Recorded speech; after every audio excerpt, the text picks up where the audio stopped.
There's a space up kitty over there. What's up with you today? You feeling okay? We've been traveling all over lately, so maybe you've come down with something. That's it. We're getting Baiju to check you over.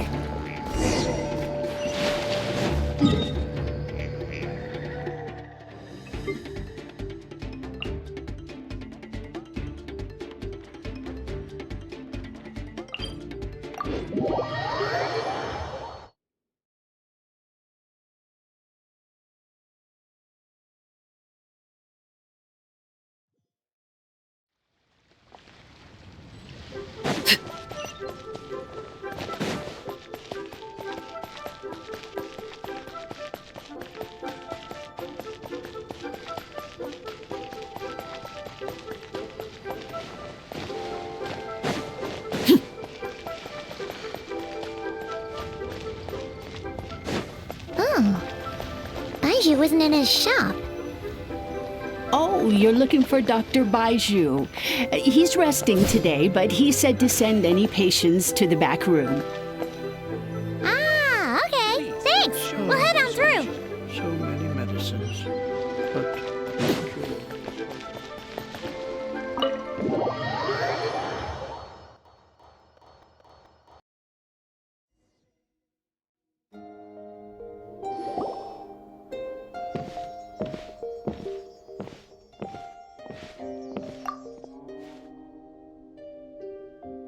Traveler, Paimon, welcome. What can I do for you? It's the Traveler. She looks absolutely beat these days. She has these huge dark circles around her eyes, like she hasn't slept a wink. And she keeps spacing out. You have to call her name several times before she snaps out of it. What do you think it is? Is she sick?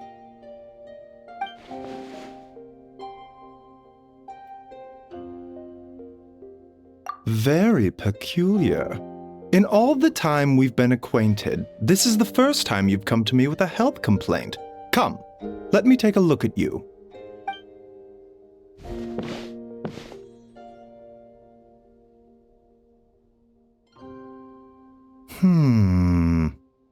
Okay, Paimon does not like that expression, Baiju. It's not serious, is it? Complexion is good, eyes are clear, breathing is steady, pulse is strong. Physically, you appear to be in good condition, Traveler. In theory, your energy level should reflect that. You should be feeling right as rain. Hence my concern. A clean bill of health is usually a good thing, but in this case, it likely means your situation is more complicated. Physical illnesses come with detectable symptoms that can be used to diagnose, medicate, and cure the condition. But afflictions of a non-physical nature, they fall outside a doctor's realm of expertise. Huh? What do you mean, non-physical nature? Curses, dark magic, it's hard to say. It could just as easily be a simple case of mental fatigue. Why don't you rest here for a bit? Whatever it is we're dealing with, clues to your condition are sure to reveal themselves in time. Once we know the root cause, we can administer the right treatment.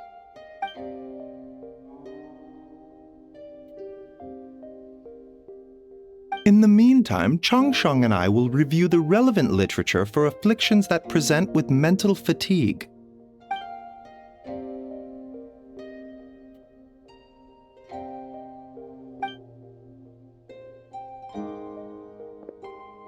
Oh, must be a rare condition if not even Baiju and Changsheng have seen it before. Well, all we can do is take their advice.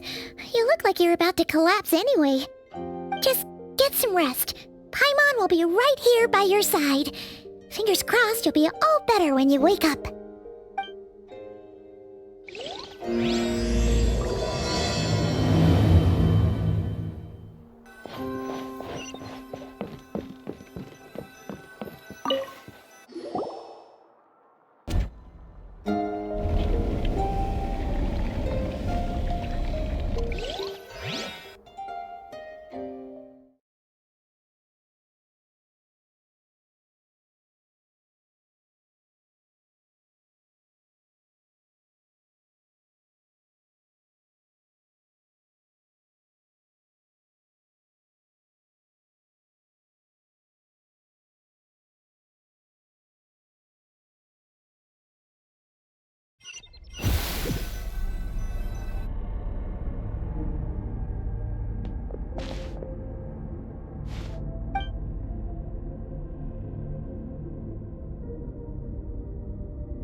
Traveler!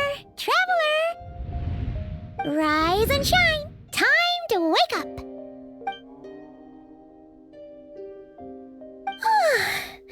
For once, you're making Paimon look like an early riser.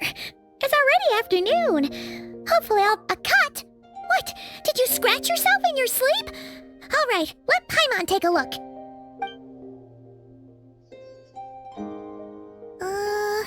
Nope, nothing there. Wait, did you have a nightmare? Okay, don't panic. Paimon heard that dreams tell us what we need by showing us the opposite. So, if you had a nightmare, maybe all you need is something to cheer you up. Come on, Paimon will treat you to something yummy.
What?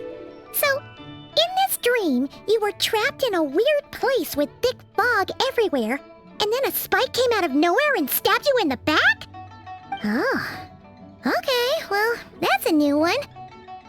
Are you sure it was a dream? 'Cause from the way you describe it, it sounds like you were really there. But then again, you woke up right where you went to bed. And you were definitely in a deep sleep this morning. Then, it's decided. Paimon will stay up and watch over you tonight. If anyone tries to mess with you, Paimon will beat him up. Or, wake you up first and then we can beat him up together.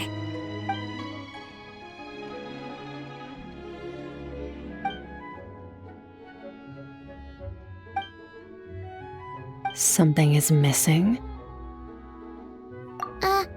Did you just say something? The flesh remains whole, but the soul is incomplete. Left unresolved, the mind will wither away along with it. Ah! What the? Wait! Paimon remembers you! Your child's right! What are you doing here? The last time we saw you was at the Primordial Sea in Fontaine, right? But then we left and never learned where you went after that. Child's been looking everywhere for you, by the way. What brings you to Wanmin Restaurant of all places? You came here looking for us? And were you the one behind that hocus pocus just now? Tell me, what is it that you saw?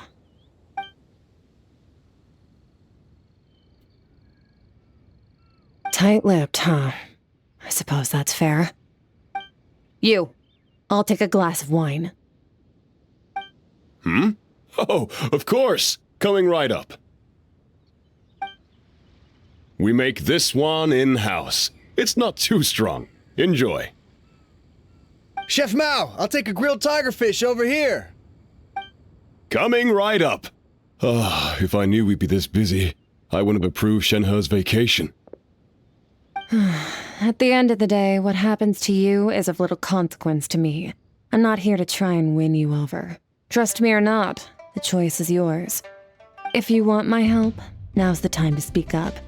You have until I finish my drink.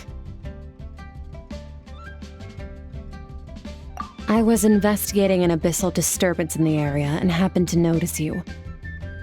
Part of your soul is damaged, and the wound bears traces of abyssal corrosion. Need I say more? Neither of those things sound good.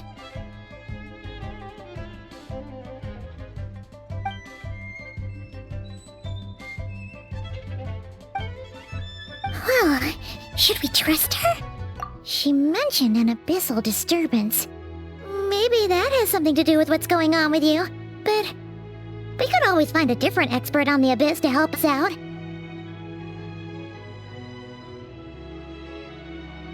Yeah, and that thing she said about your soul being damaged is scaring, Paimon. Definitely something we should fix sooner rather than later. Skirk's an interesting one, that's for sure. But from what Childs told us, she doesn't seem evil, at least. 1, 2, 7, 10. That'll do. Well, have you made up your mind?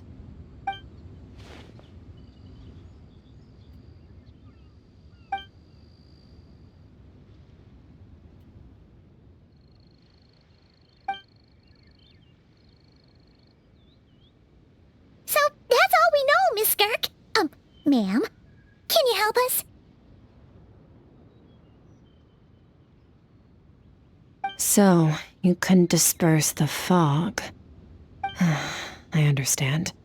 Come find me in the Guili Plains when you're done here.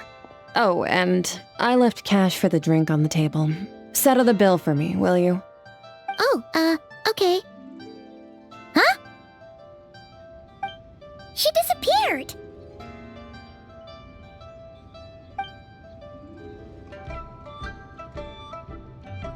Wait, hold on. You overpaid. Here's your change. Oh, no.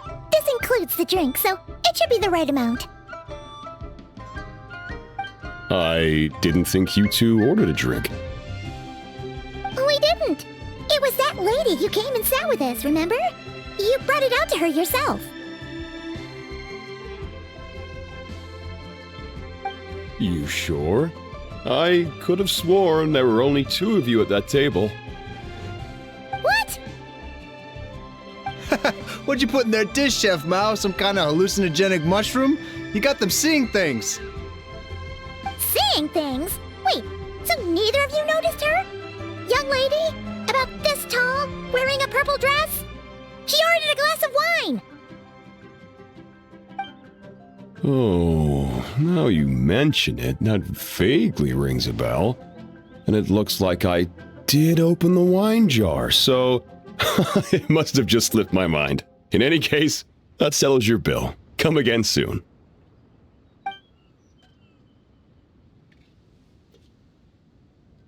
Coming! Okay, what was going on there? It's like they didn't remember Skirk being there at all. Even Paimon was half convinced we hallucinated the whole thing. But that Mora she left for us was definitely real. Oh, this whole situation is giving Paimon the creeps. But anyway, she told us to head to the Guili Plains, right? Let's not keep her waiting.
Huh. Looks like they're collecting something.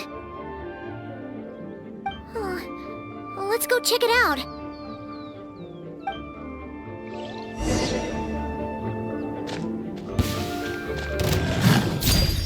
Laid bare.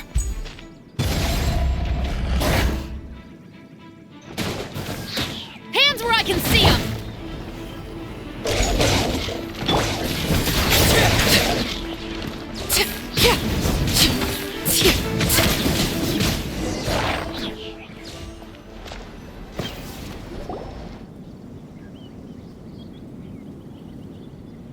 So, this is what they were collecting. It looks kinda like... Yeah. What is going on here? From the moment they are born, all beings with great power have an impact on this world. Even if their body is sundered and their soul extinguished, their influence remains. Gods are the most common example of that. The remnants of gods who fell thousands of years ago remain buried deep within the earth, carrying within them a warped will and a dark curse. Together, these remnants form what you call god remains, and it appears that some of those sealed here were dug up and removed. There are traces left, but they're fading fast. What are you doing? Nothing! Just wanted to make sure you were, real? She's definitely not a ghost traveler. Paimon poked her, and she's solid.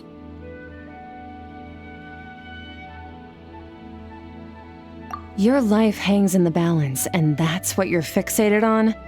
Strange set of priorities. It was just a trick to avoid being perceived.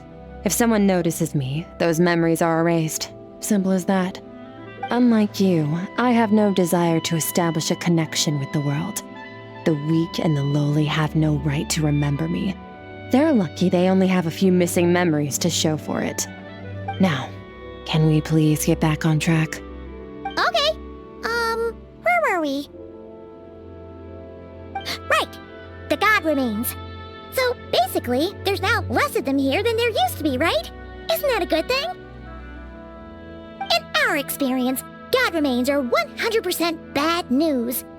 A lot of terrible things have happened because of them. Maybe it's a good thing by human standards, but power doesn't come from nothing, and it doesn't just disappear for no reason. The remains aren't just gone, they were taken.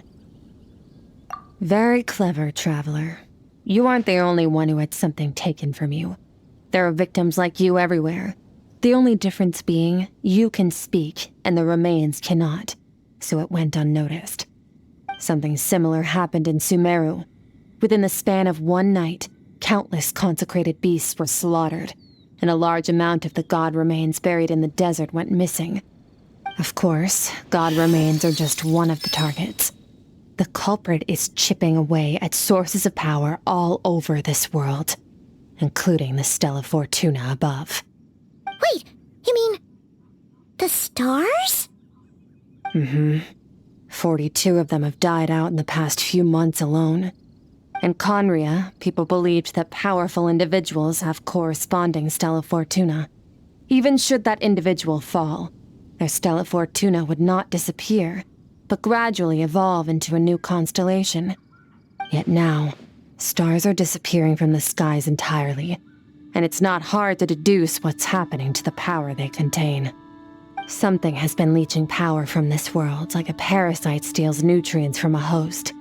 And now, it's no longer satisfied with the remains of the dead. It wants you. This time, it only took a fragment of your soul. But next time, there's no telling how far it could go. No one knows. All I know for certain is this. Getting back what you lost will not be easy. Considering how much power this entity has stolen, it must be a god-level being by now at least. But that's not the real concern. Souls are fragile things, and yours could easily be crushed if you go up against it. So you're gonna help us, right? We're going to help each other. You are my ticket to uncovering this thing's true identity. Well, Well, great! You seem super strong and you know a lot about the Abyss, so Paimon will take it. Don't get all mushy on me. All I'm doing is helping you get back to normal after a sudden crisis. And I should warn you, getting mixed up with me can have unforeseen consequences. We're on very different journeys. You don't want to be in my debt, trust me. You help me uncover the truth behind this entity, and I'll help you recover what you lost. This is a transaction, that's all. You would do well to remember that. Now, come along. Yeesh! You'd think she'd be a little friendlier since she's agreed to help us. But nope, she's just like when we met her in the primordial sea. So cold. Well, whatever. If that's how it's gonna be, then she doesn't deserve our friendship. What she does deserve is a super embarrassing nickname. Ah! Paimon's got it! Frosty the Lavender Melon! Serves that ice queen right! Anyway, the important thing is that we get that piece of your soul back. So, let's follow her and see what sort of plan she's got.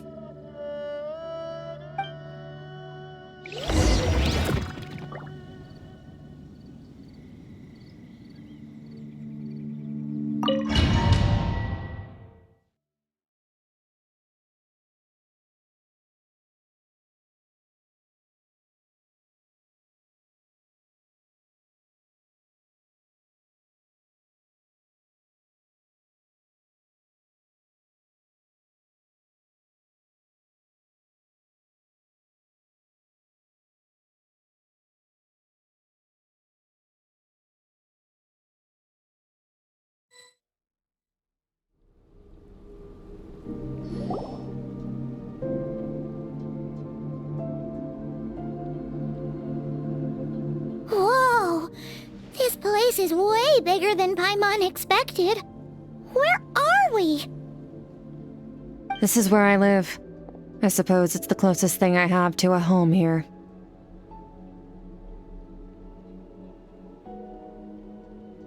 It is. I brought you here because time flows differently in this place. I don't know how much Ajax has told you, but when he fell into this space, I mentored him for 3 months. In that time, only 3 days passed in the outside world. Ajax? Oh, right! That's Child's real name! Yeah, Paimon remembers him mentioning something like that. So, a month here is equivalent to 1 day in the outside world? That should mean we're safe from that power-hungry soul snatcher for now, right? Yes, well, I didn't bring you here just to show you around. In the outside world, the Traveler could be attacked at any moment. But coming here has bought us quite a bit of time. Now, we just need to figure out how to investigate that place you saw. The one full of fog. Both your description and the abyssal disturbance I felt point to that space having some connection to the Abyss. It could even be a domain similar to this one. The thief who stole that fragment of your soul is hiding there. But the Abyss is a chaotic and turbulent place. If we want to pinpoint their location, we need to see what that space looks like without the fog. Abyssal power can grant a special form of sight. Have you ever wielded abyssal power before? Okay.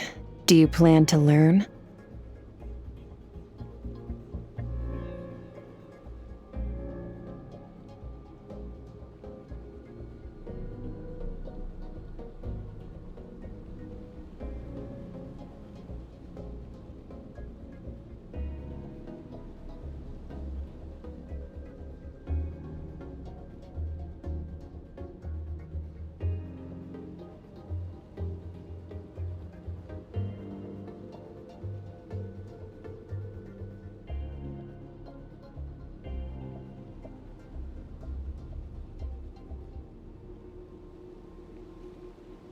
That tracks.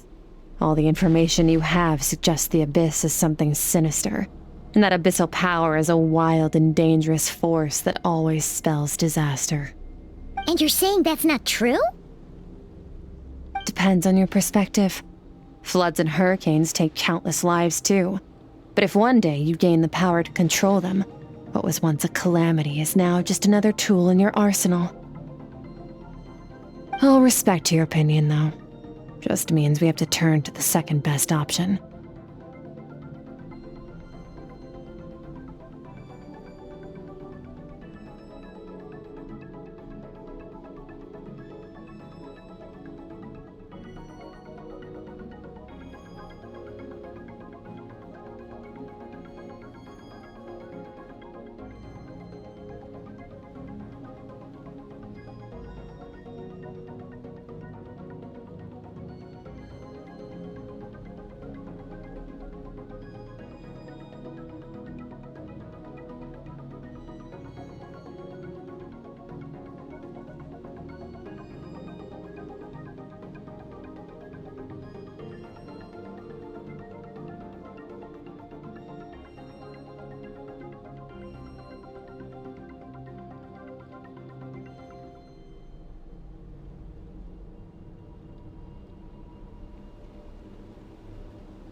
A little abyss crystal that contains my power. Wear it on your head, and we'll be able to perform dream mirroring when we fall asleep. Dream mirroring? It means experiencing whatever the other person is dreaming. Everything they see, think, and feel. Since you haven't studied the art of using abyssal power, and have no plans to jump in the deep end right now, I'll have to do the investigating for you. With dream mirroring, every time you slip into a deep sleep, I'll see with my own eyes whatever scene plays out in your mind. Then, I can guide you through the dream environment, and we'll take back what was stolen from you. Huh. You make it sound so simple.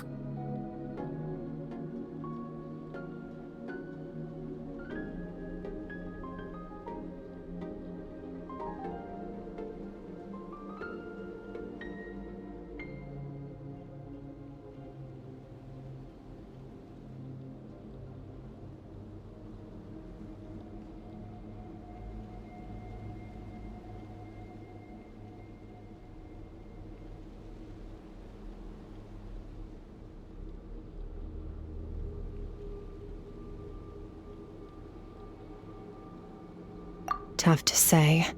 This is an unprecedented situation for both of us. Even assuming we do manage to find where this entity is hiding, like I said, getting your soul fragment back won't be easy.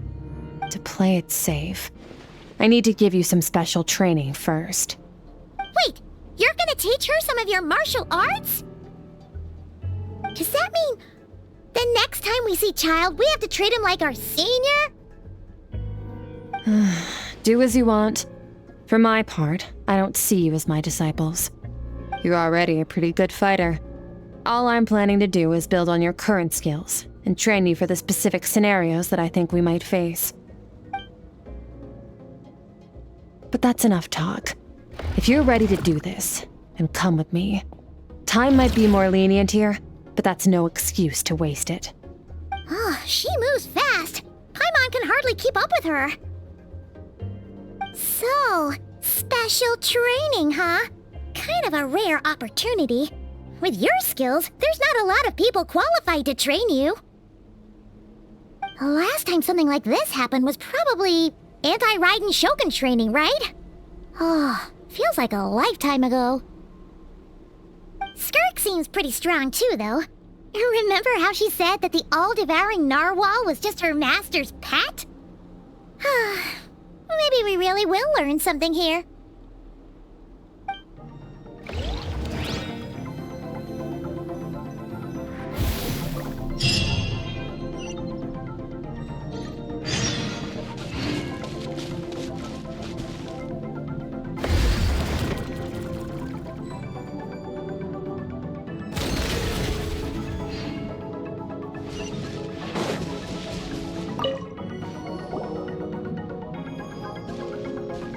Ready?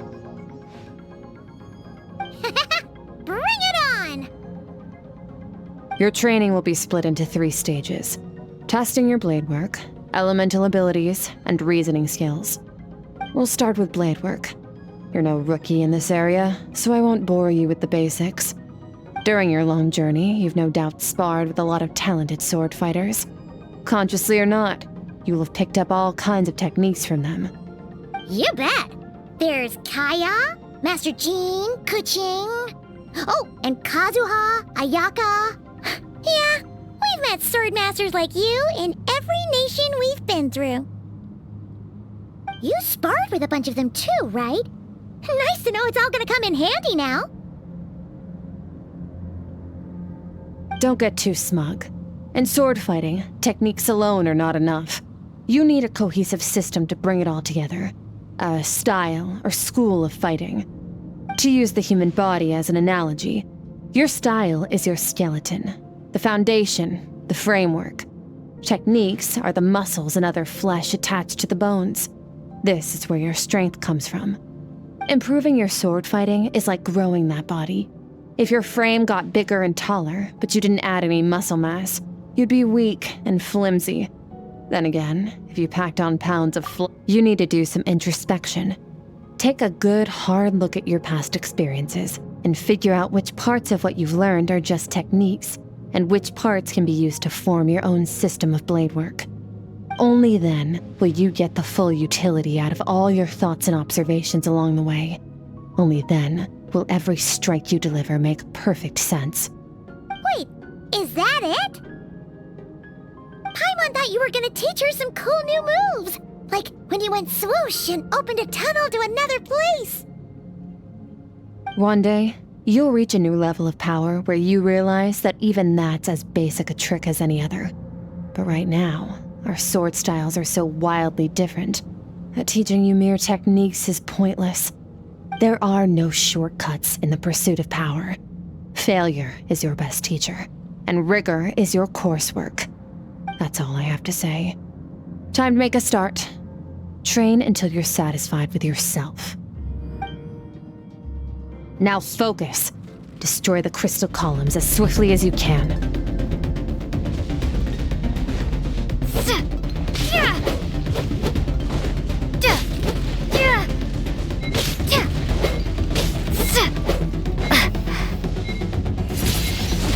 Windblade!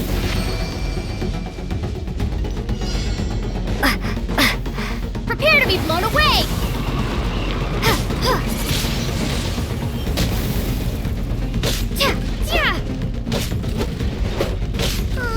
This is making Paimon's head spin. Hang in there, traveler!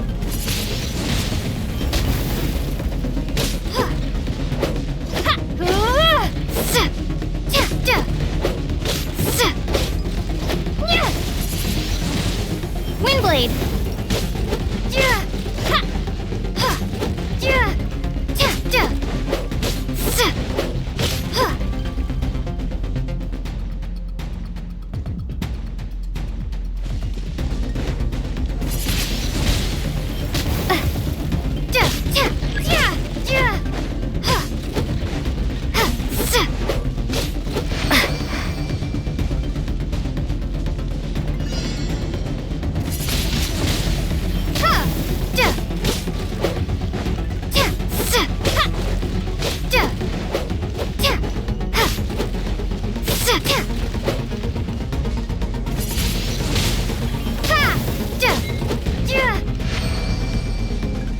Stay calm.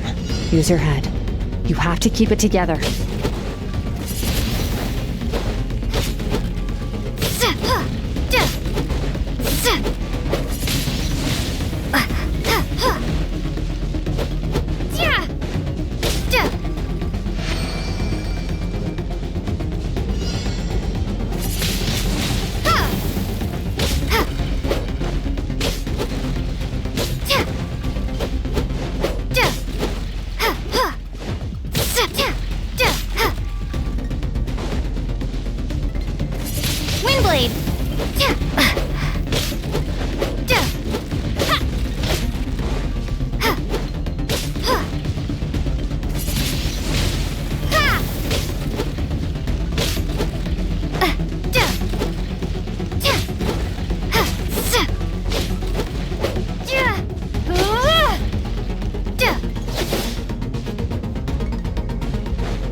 will be frozen in time.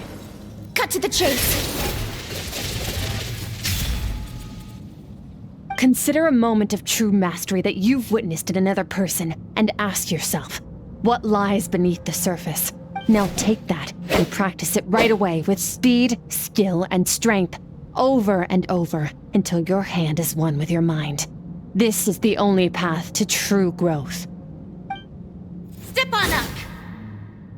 Dance with the waves!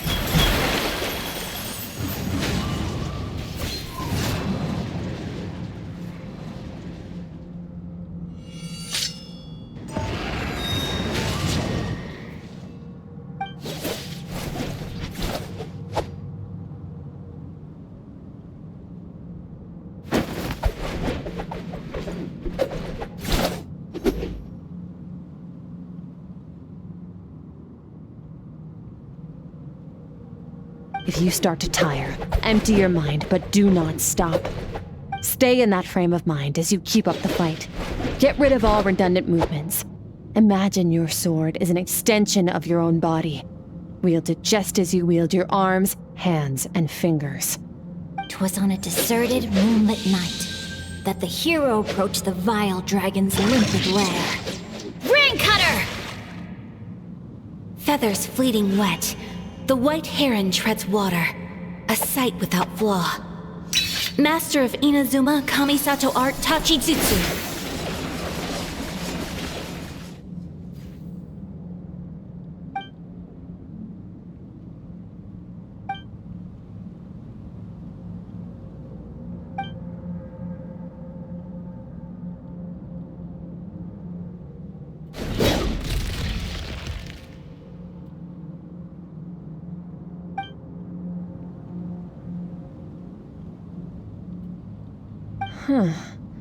Looks like you've made some real progress.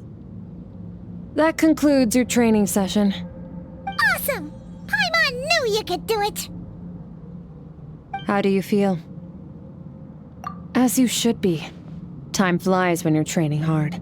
You've actually been going for several days now with no rest. Yeah, meanwhile Paimon's had a whole bunch of naps. But you were so focused, she didn't want to interrupt you. Go get some sleep. I'll be doing the same very soon.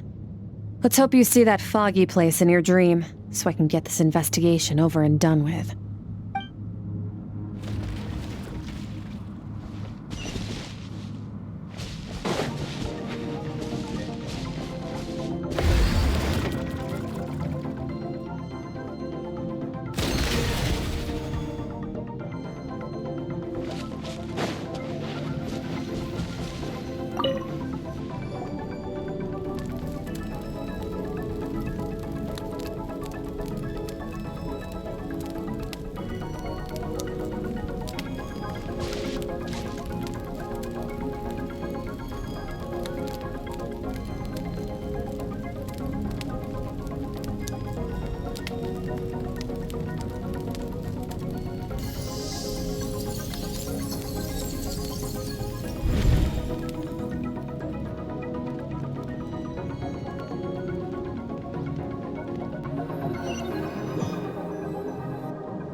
Skirk, why are you skipping classes again? We've talked about this. 'Cause he's a crabby old man, and he's a boring old man. I don't like going to his classes. Excuse me, You shouldn't talk about your teacher like that. It's very disrespectful. All right, let's not get into a big fight about this. Skirk's learned what she needs. There's no point forcing her to sit through more classes if she doesn't want to be there. But I'd still love to hear about what you got up to yesterday. Why don't you tell your dad all about it? I went diving and I saw this huge fish. I never knew they could get that big.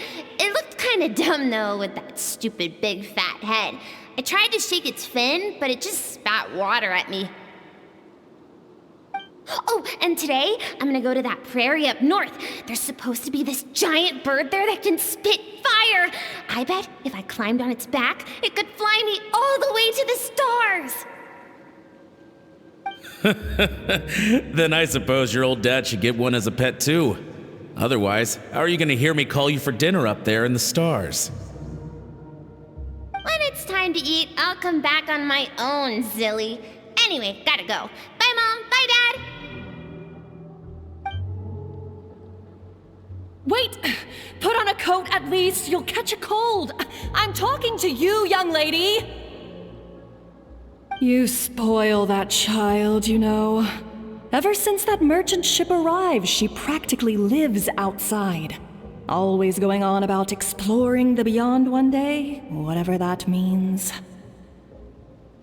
Let the kid do what makes her happy. Besides, we both know you're all bark and no bite. Come on, our little adventurer's gonna be hungry when she gets back. Let's get started on dinner.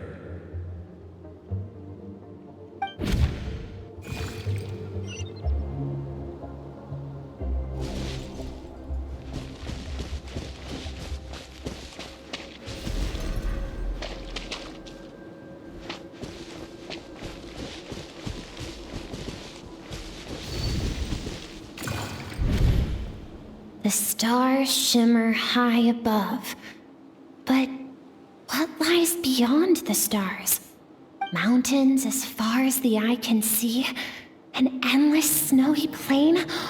Or maybe buildings taller than the sky, like the people from the merchant ship said? I can't be the only one asking these questions. The universe is fascinating. If only I could meet some other people like me. We could set sail together and explore every corner of the world. I'm sick of being a kid. There's so many amazing things out there, and I'm ready to see them all. But for now, I'm starving. Better get back.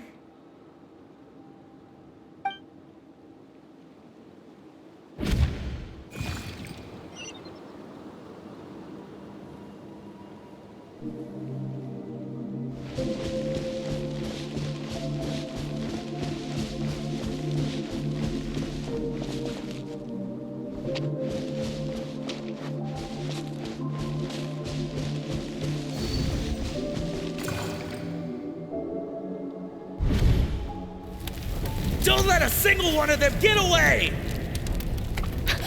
No, please, spare the children! Stay back! They're coming! Run! Help! Eliminate the threat. Take them down. Don't be scared. Ah! This way! We'll never make it! Fire. There's fire everywhere. What happened? I told you we shouldn't have trusted these outsiders!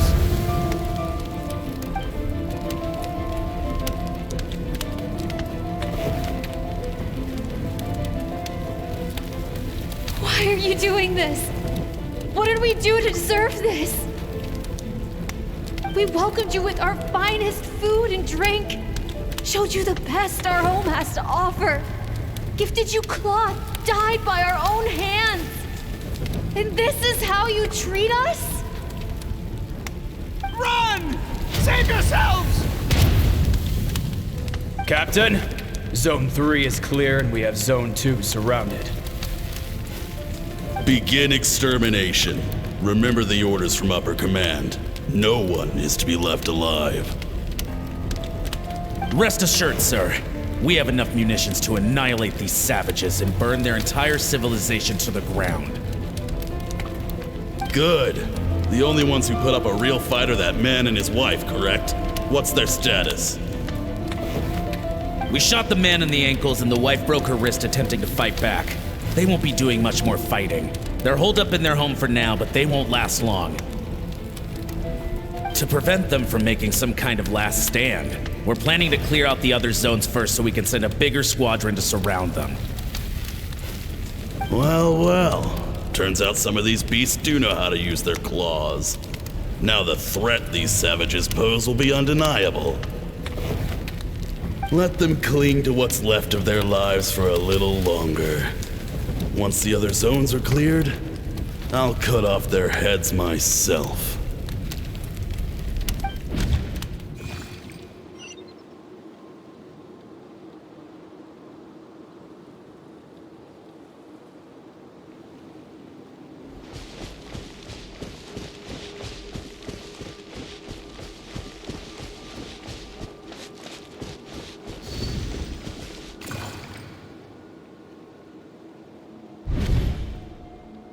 Dad? Mom? Skirk! You're alright! Thank heavens! I'm so happy to see you, sweet girl. But you need to go. What happened? You're bleeding a lot. Dad? Mom?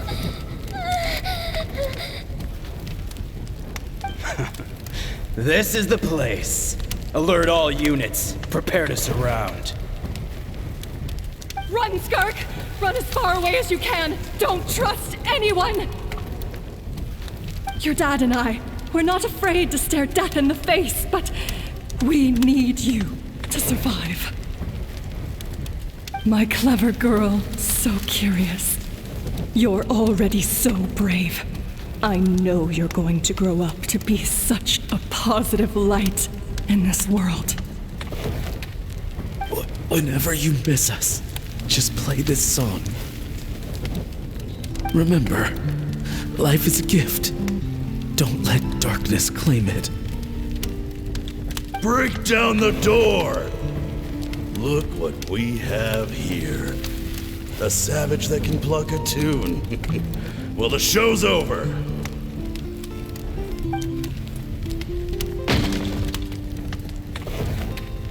You! Stop singing! Shut it! I said shut it or I'll make you! Fine. Have it your way!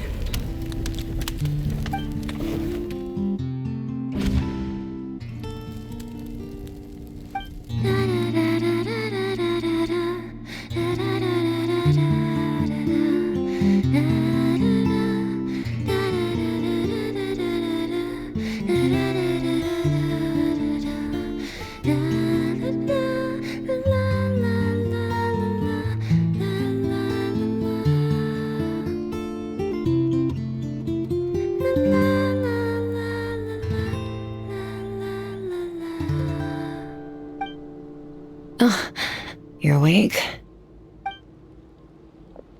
I found a few clues while you were asleep, but it's only a start. Now, time for the second stage of your training. This time, the focus is elemental energy. Come find me when you're ready to begin.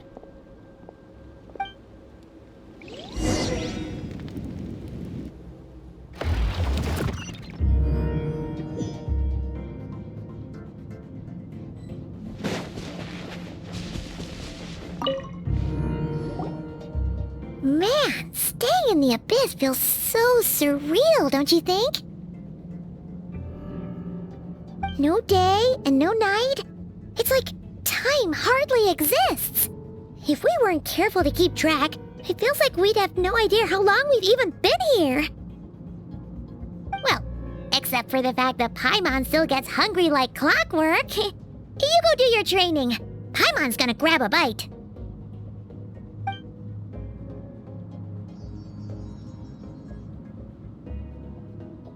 The way I see it, the pursuit of power is divided into 3 stages.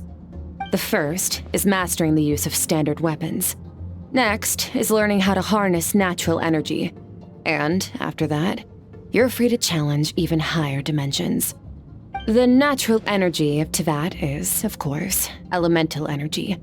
But that's not my area of expertise. Abyssal power, yes. Also known as the power of the Void Realm. My master, Sertologi, is a true expert in that area. After all, he was one of the group of 5 that infamously stole the all-encompassing power of the Abyss, an act for which the people of Conria gave them the epithet, the 5 Sinners. The elemental energy of Tevat, on the other hand, is derived from the power of the Light Realm.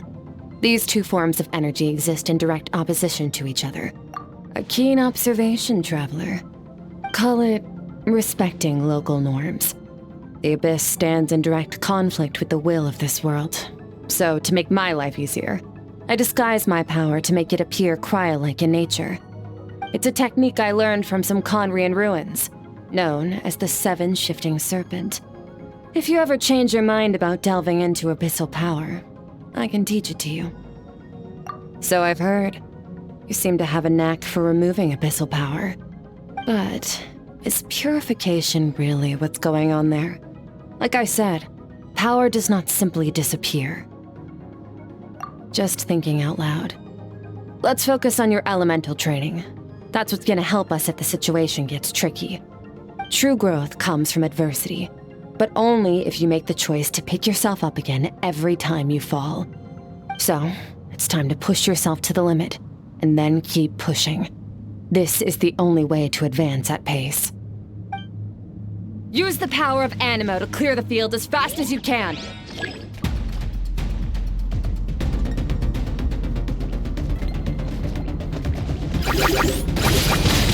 Wingblade!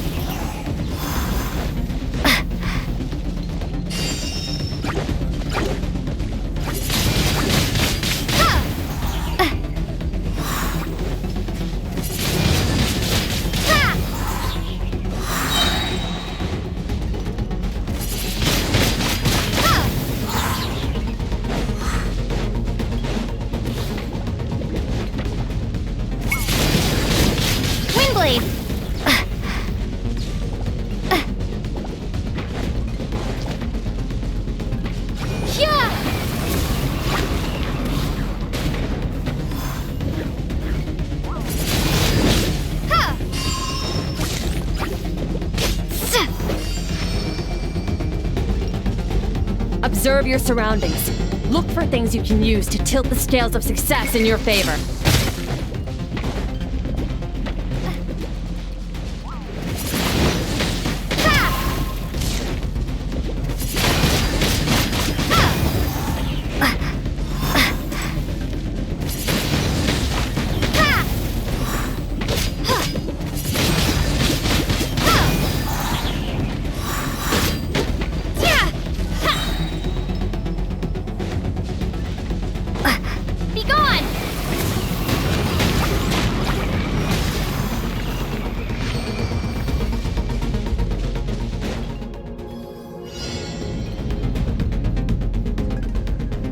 Use the power of Hydro to destroy the spikes.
You need to understand what makes you special. The ability to wield elemental energy without a vision and switch between the elements at will. It means your aspirations need no approval from the gods. Your power is not bound by the rules of this world. So be bold. Do not be afraid to chart your own path.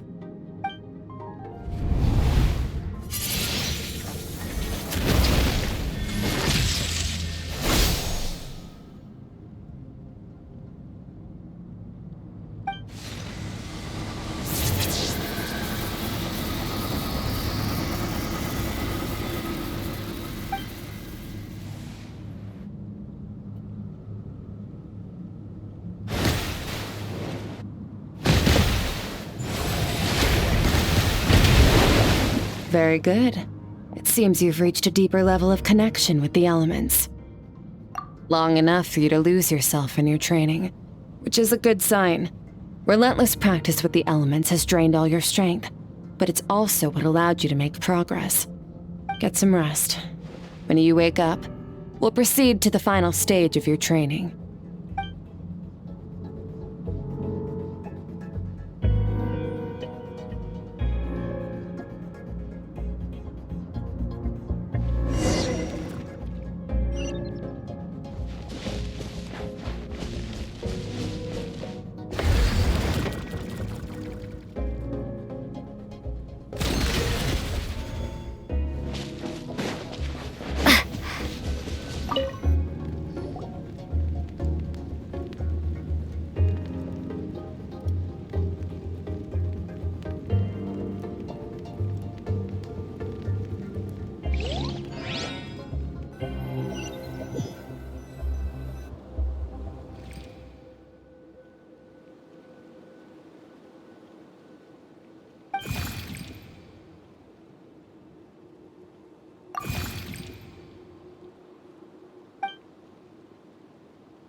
What is the secret to power?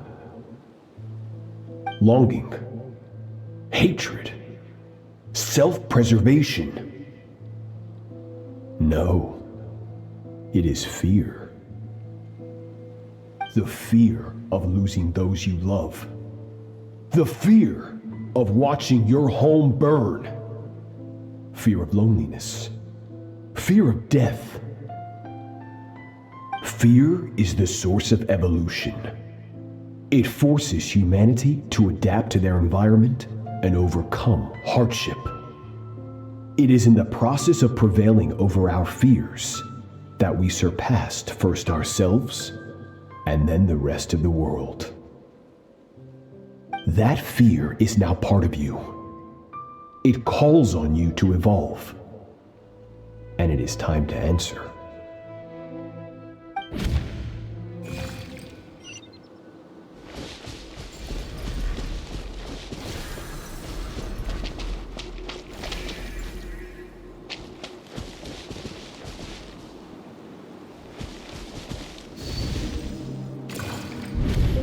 Any minute spent missing home is a minute wasted.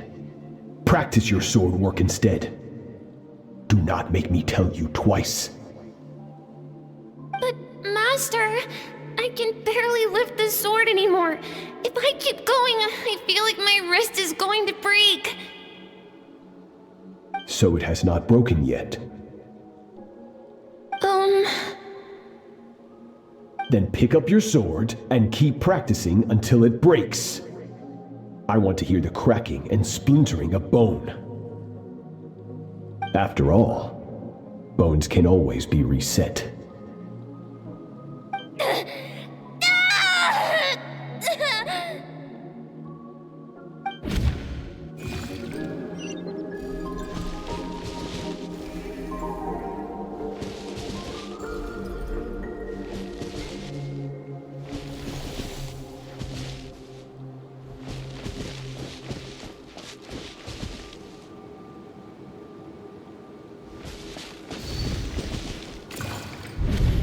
Good, Skirk. Once again, you survived. How do you feel? Cold and pain. These are signs that you are adapting to the abyss. Each time the flesh is torn and the spirit crushed, each time you claw back from the brink of death, you become stronger. I now understand why these people sought to destroy your homeland. Your potential goes beyond even what I could have anticipated.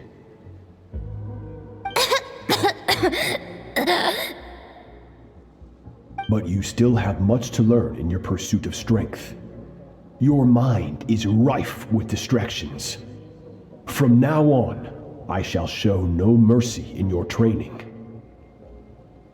You must learn to shut out all the pointless emotion, crush the self that makes you weak, and become master over your physical form. Get up, Skirk. Wipe the blood off your face. Cut away the rotten parts of your flesh, and mend what is broken.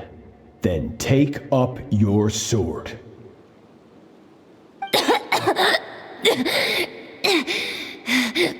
Yes, Master.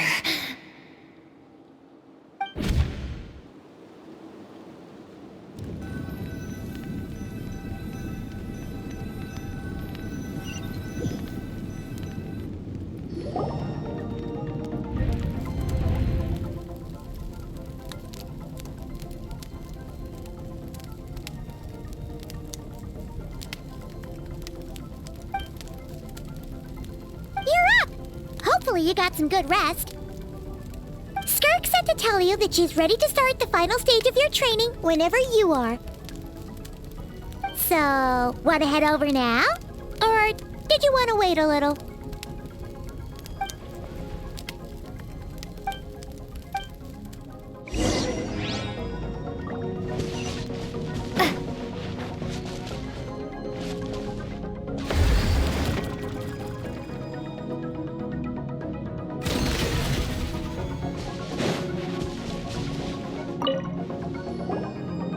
From your training so far, you have gained better command of the sword. And more, that's only part of it.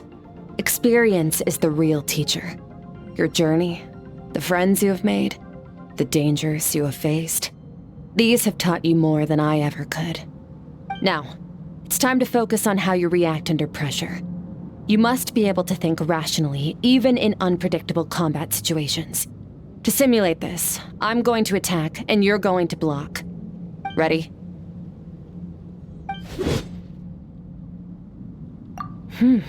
Not bad. That defensive stance looks near unbreakable. Just like your brother. Oh, that reminds me. You still don't know what happened to him, do you?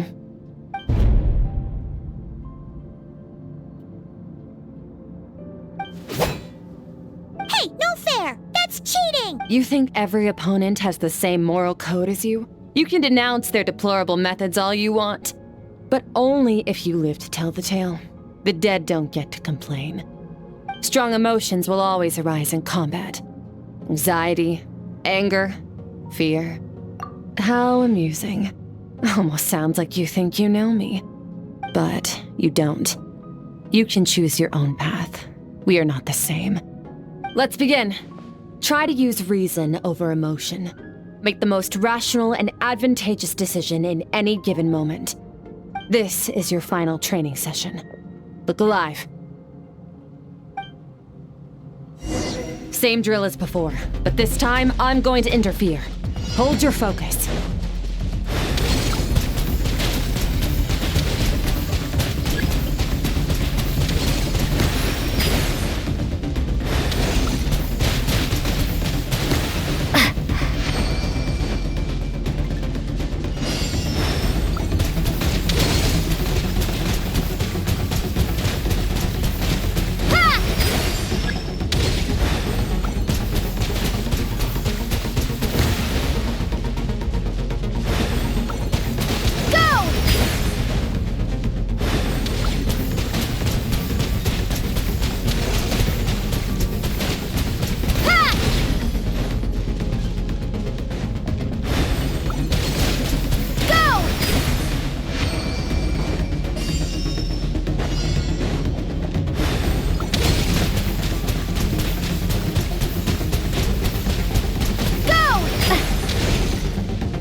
Not bad. Better than I expected.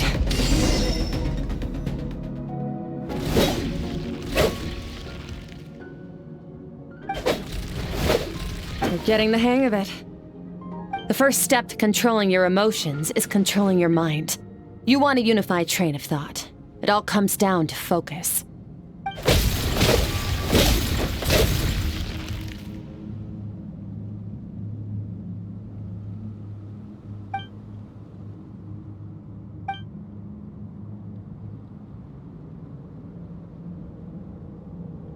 Your mind is rife with distractions.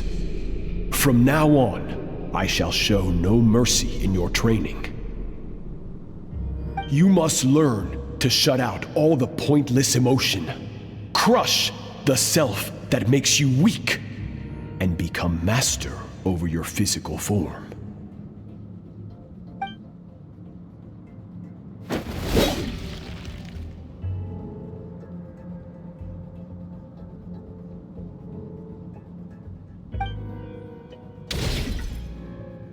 Stop. Let's pause here. One look, and I can tell your mind has wandered. That's to be expected. There's a limit to how long a human being can concentrate on one thing. Staying calm and focused sounds simple in theory, but in practice, it's more demanding than sword work or elemental abilities.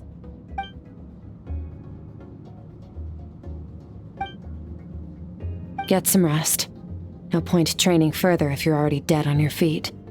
Like I said at the beginning, the only goal of this training is for you to reach a point that you're satisfied with. You managed to push past your limits, which is a good start. You can be proud of that and sleep well knowing that you've earned it.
Skirk is amazing.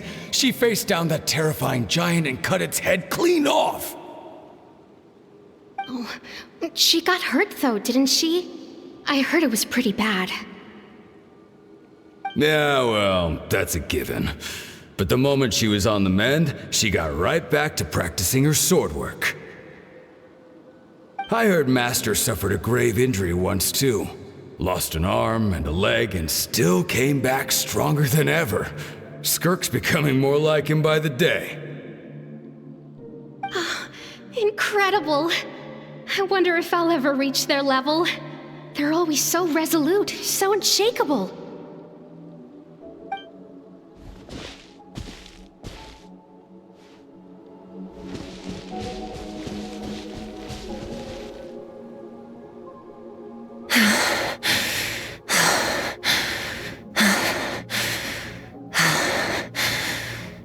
Pathetic. You're not even trying. You're so much weaker than you think. Skirk, have you become a positive light in this world?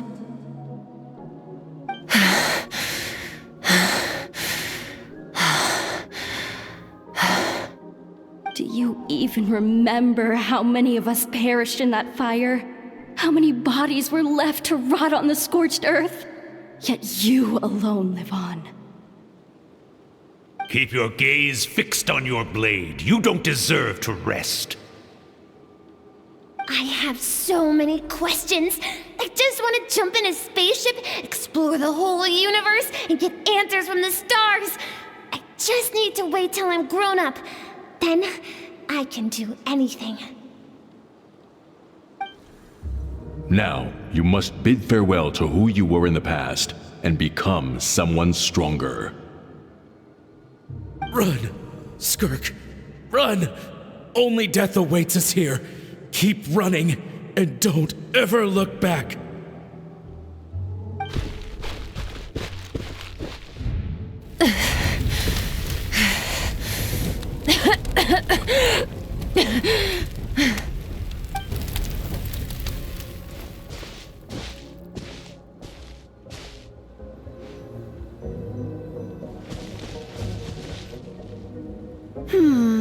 Let's see here. First things first, you need a new identity. Going around telling people you're from somewhere beyond the stars won't do, now will it? How about saying you hail from beneath the earth instead?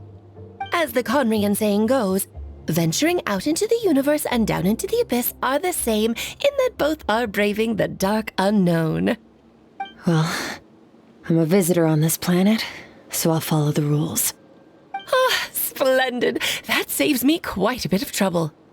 Let me offer you a piece of advice in return, although it might not be what you want to hear. I know the pursuit of strength is important to you, but taking a moment for yourself every once in a while is never a bad idea. Ignore her existence for too long, and there will come a day when you can no longer hear her voice.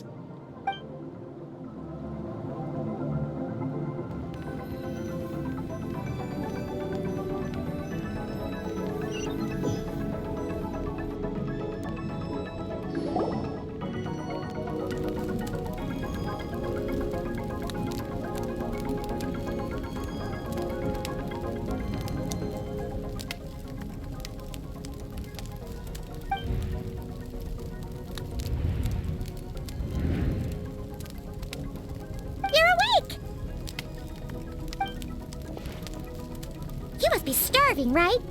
Ta-da! A barbecue feast just for you! Of course you are! That's why Skirk and Paimon got this all ready for you. Well, if you're around someone long enough, it's bound to happen. Plus, Skirk can cook! So, Paimon decided she can forgive the whole Ice Queen thing. Here's an idea. Let's save the chit-chat until after the meal.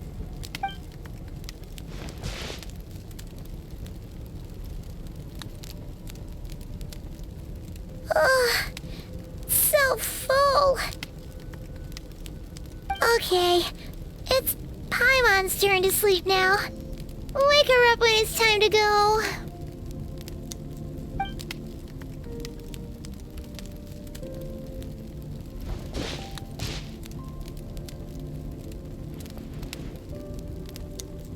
I have good news. First, your training is complete. You have what it takes to wield immense power. Now it's just a matter of putting it into practice. Continue to learn from your journey and hone your skills against formidable opponents. Second, I've located the culprit we've been searching for. Next, we just need to retrieve the missing part of your soul, and our business will be concluded. When Ajax trained with me, he once told me he was bursting with questions. So I allowed him to ask me 3 of them before he left. You and I may never meet again, Traveler. So if there's anything you want to ask me, now's your opportunity. Just like Ajax, I'll answer 3 of your questions.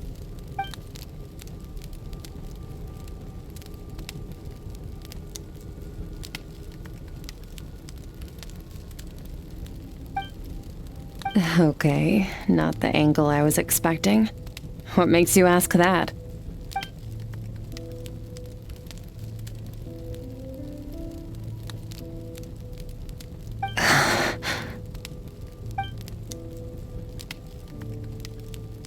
I knew that was a possible side effect.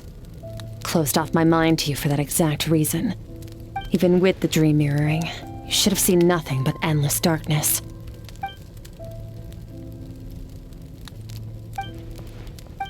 Whatever. Must have been a flaw in my execution. I shouldn't be too surprised. Due to some recent circumstances, my self-control has been lacking as of late. Since you've seen what you've seen, there's no reason to hide the truth. All I ask is that you keep it a secret. No, I'm not from Tevat. I'm from a different planet. And there was a time when I journeyed through the stars. A lot like you in some ways. No, we're different in that respect. You're influencing the fate of this world. But me, I'm just passing through. Several hundred years ago, my master, Sertologi, opened the border between worlds and sent me here. But this is not my home. And one day, I'll return to the vast unknown of space. So, there you have it. On to your second question.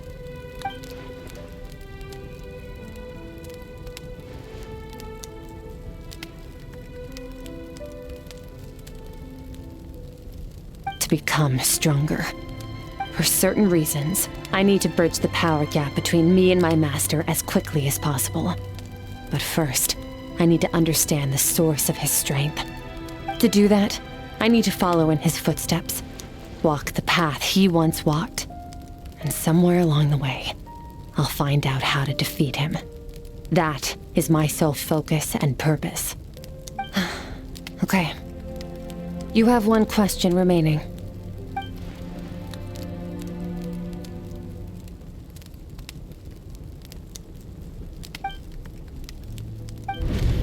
You make it sound so easy.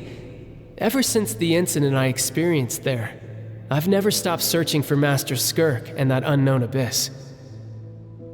But it's been years now, and I've still found nothing. Well, your last question? Ajax. His situation is different than yours. Before you ever crossed paths with me, you'd already encountered many formidable people, studied their techniques, and developed your own skill set. So, during your training, all I had to do was build upon that foundation. But Ajax was so young when he came to me. A complete blank canvas. Children can't help but imitate their role models. In the long run, that would only hinder his growth. Once Ajax has enough strength in his own right, I will allow us to meet again. Until then, let that motivate him to reach his full potential.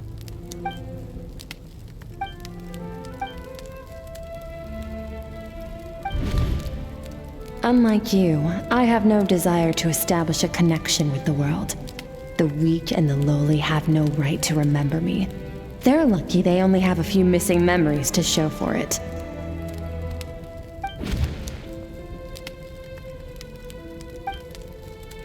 Wake up your companion.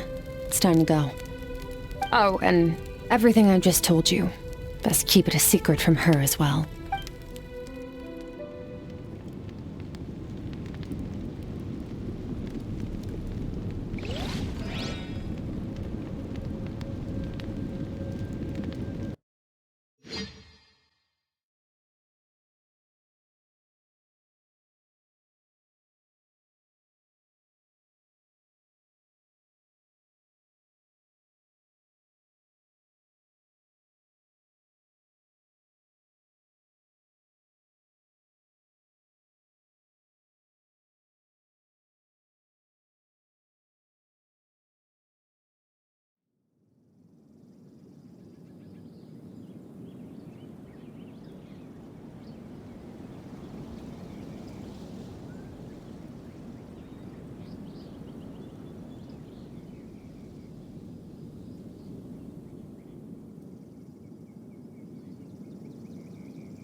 Just follow me.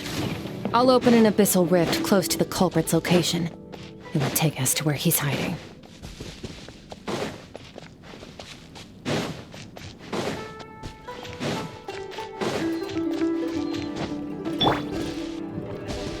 Final warning!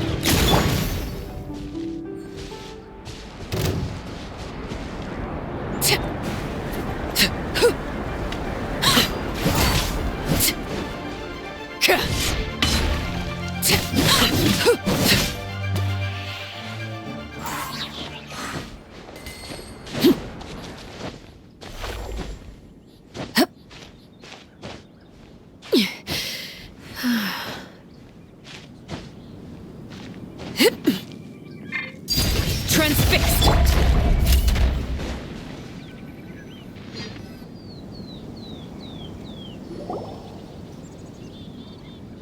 Wait, this is near the chasm, right? Yes. If we enter from here, we'll be able to reach that place from your dream.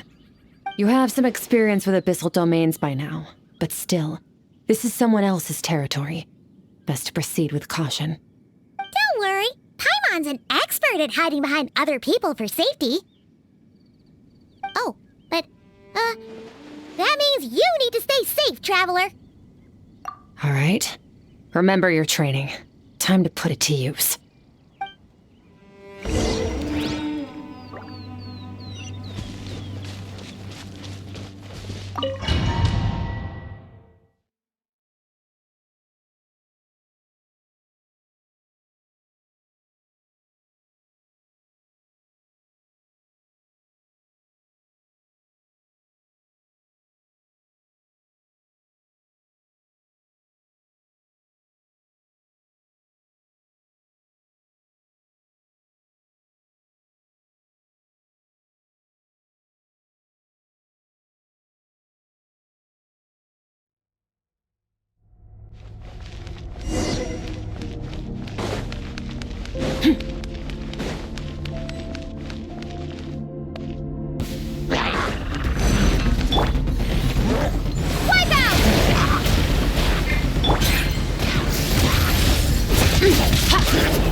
Another star goes out!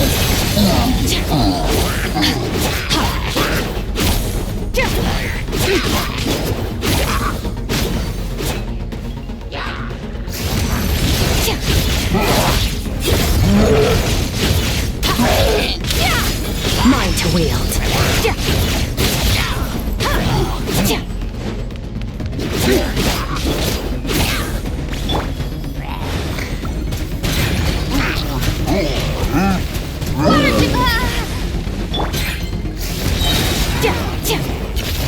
Into the void!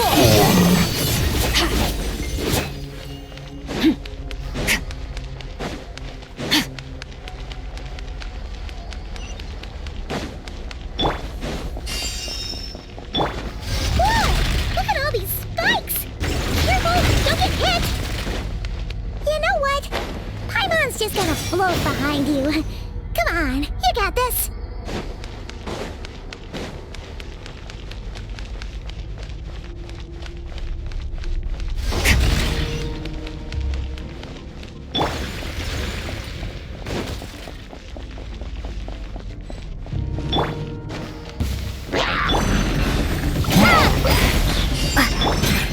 Fearless. Paradigm shift.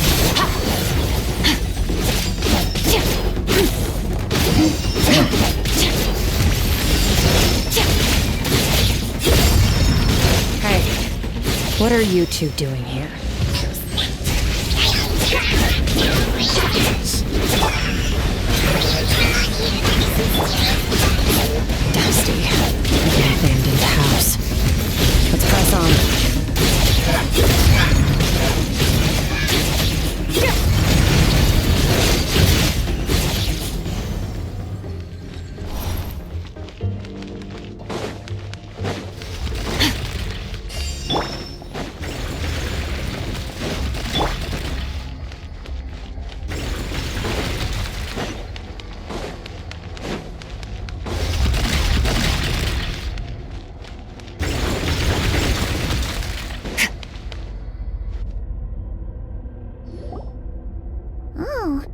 Looks like this is a dead end. Did we make it to his hiding place? Ugh! This fog is making it impossible to see anything! This should be the place where you were attacked, Traveler. The missing part of your soul should be nearby. Can you sense where it is?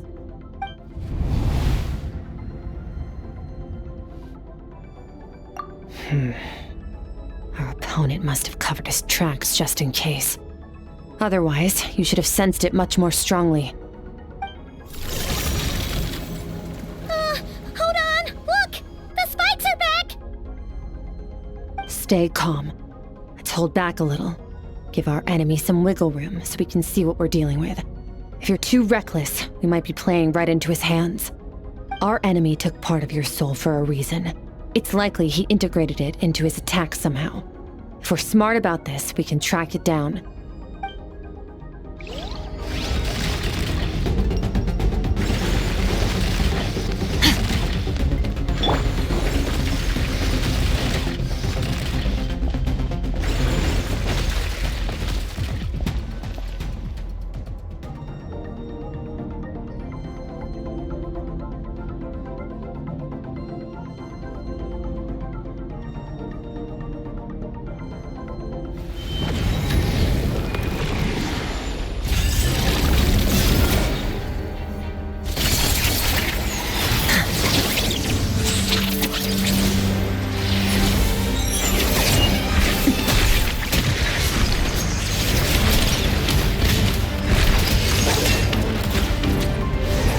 From the start, the attacks have been focused on me. Trying to break through my defenses? I see.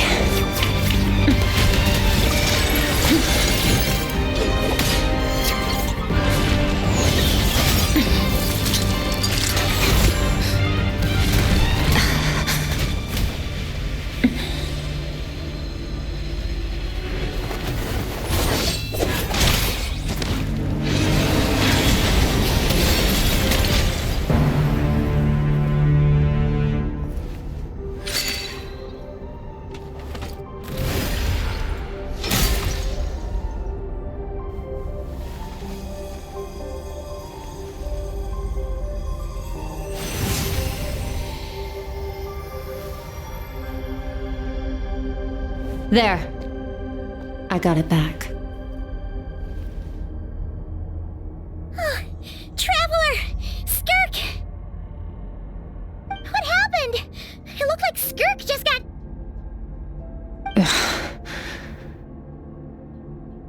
In the Guili Plains, you asked me why this enemy chose you as his target. Now, the answer is clear.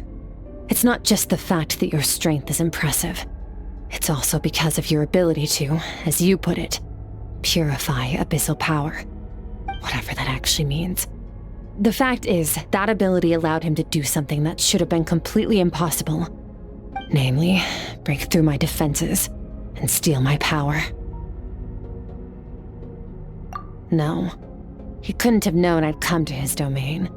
He only stole your soul fragment because he knew the value of its power. I doubt he expected it to come in handy so soon. Call it fate if you want. I believe that's the term they use in this world for arbitrary coincidences like this.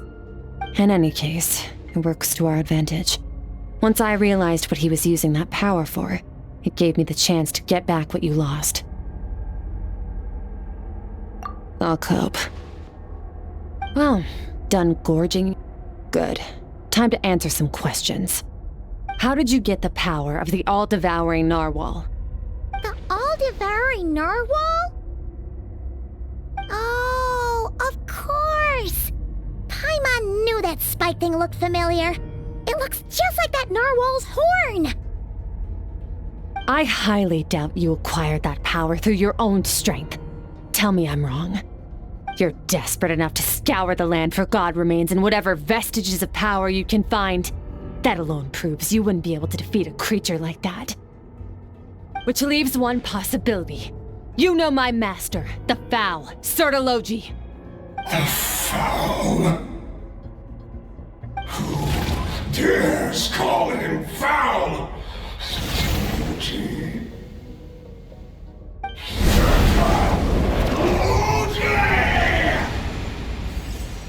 What's wrong? Bit off more power than you can chew? You're struggling to hold a basic conversation. Just a little longer. I'm still...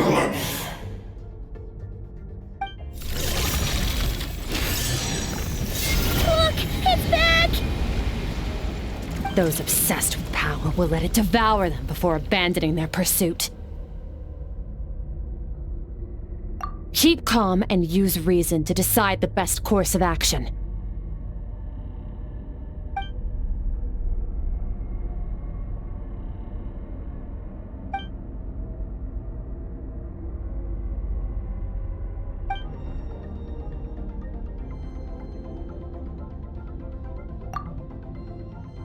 Wise decision. Final victory doesn't always come after a single battle. You've got your soul fragment back, so we both got what we came for. Let the enemy draw breath while he can. It won't be for long. Get us out of here, Traveler. You'll need to lead the way this time.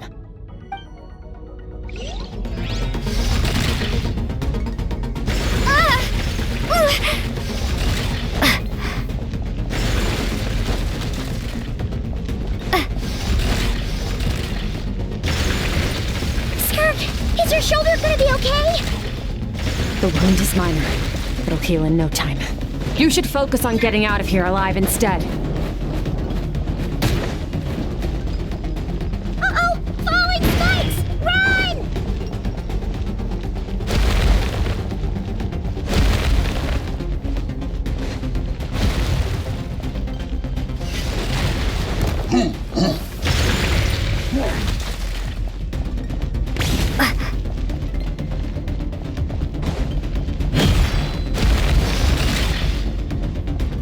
Watch out! Looks like this place is about to collapse!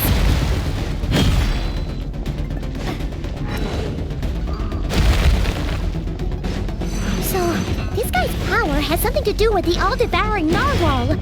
Did you know that all along, Skirk? I had my suspicions. That's why I decided to investigate in the first place. But suspicions only get you so far. I needed to verify it for myself.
Phew. Oh, we should be safe here, right? I no longer sense his presence. Can't have followed us out of that abyssal domain. Weaklings like him will find that my power is not so easily controlled. He won't be leaving that place until he's managed to digest it. You seem surprised. I suppose that's fair. You've seen but a fraction of what that whale is capable of. That gaping maw could swallow a planet whole. It's called the all-devouring narwhal for a reason. Devouring is what it does best. It can extract power from anything, dead or alive, as long as it manages to make physical contact. Yeah. When we had our run-in with that thing, Neverlet mentioned that it has an instinct to devour. Your dragon friend recognized the nature of its abilities and used the power of Hydro to protect you. That worked because it was in a satiated state, so it was somewhat less aggressive than usual. It's a different story when it has no more power to feed off of. That's when its true voracious nature kicks in. It could devour everything on the planet in that state, which is why I cast it into that void space. But I hadn't counted on there being anyone left on this planet capable of wielding its power. To me, that says he must have encountered the whale a long time ago. Meaning, he must have known my master. Exactly. It told me everything I needed to know. Hence why I said we both got what we came for. And I believe that brings our transaction to an end. Now that you're whole again, you can get back to your own journey. I'll handle the rest of this situation myself. No way! We can't leave now! Something was stolen from you because of us! We have to help you get it back! This isn't my first taste of failure or losing power. When you fall, you get back up again and become stronger. That's how it is. But what if that monster finds you before you're all better? Plus, how are you gonna get home? It's not like you can just go swoosh and open a door to the abyss again. Not without your full strength. So, sticking with us for the time being doesn't sound so bad, does it? Fair enough. Then take this. What is it? A bag of Mora. Nothing in this world is free. I know that much. I'll leave the planning to you. Hurry up and decide where to go. We shouldn't linger. We should take Skirk somewhere she can rest. But where?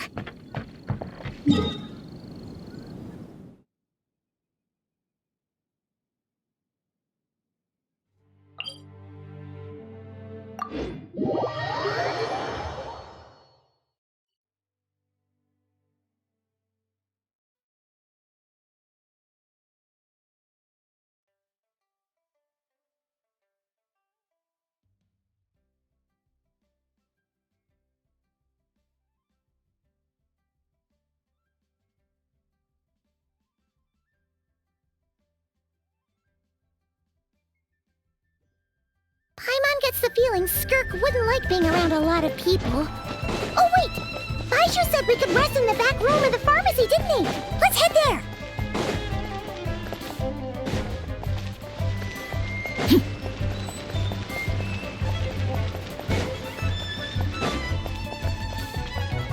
Please, show me your prescription.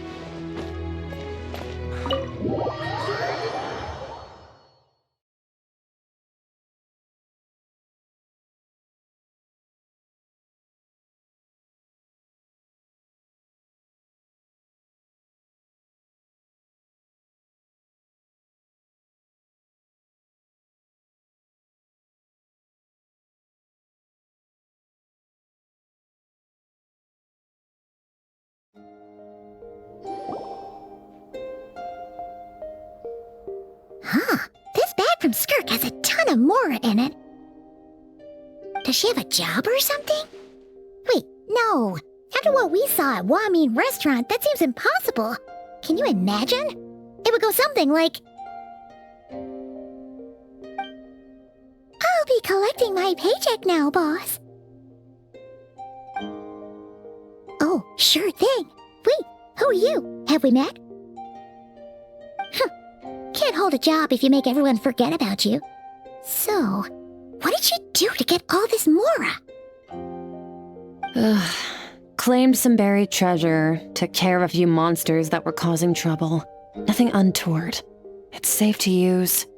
You heard all that? A sonorous voice like yours is hard to miss. I wouldn't be surprised if the sound of it traveled to the nearest mountaintop. Then, did you by chance happen to hear Paimon's little, joke earlier? You mean when you called me Frosty the Lavender Melon? No, sorry. Paimon totally misspoke just now. She didn't say that at all. It was, a Paimon lookalike. Yeah, she's a piece of work, that one. Always impersonating Paimon and giving people weird nicknames. Okay, fine. The truth is, Paimon didn't like you all that much at the start, but things are different now. You helped the Traveler in a big way, so what do you say? Friends?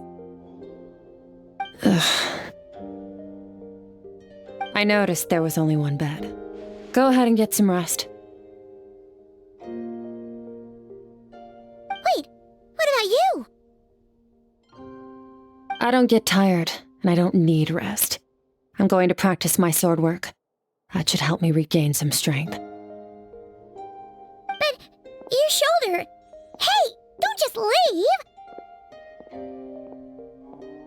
Ah, whatever. Let her tire herself out. She'll come back eventually. Let's get some sleep, Traveler. That comfy bed is calling, Paimon.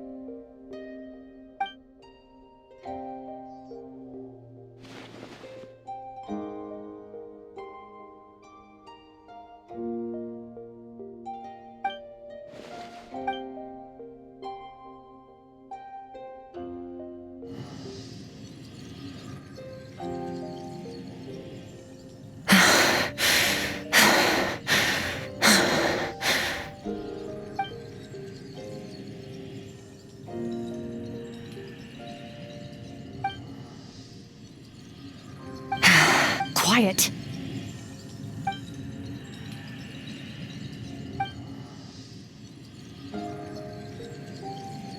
Do you even remember how many of us perished in that fire? How many bodies were left to rot on the scorched earth? Yet you alone live on. Keep your gaze fixed on your blade. You don't deserve to rest. Run, Skirk. Run! Only death awaits us here. Keep running, and don't ever look back.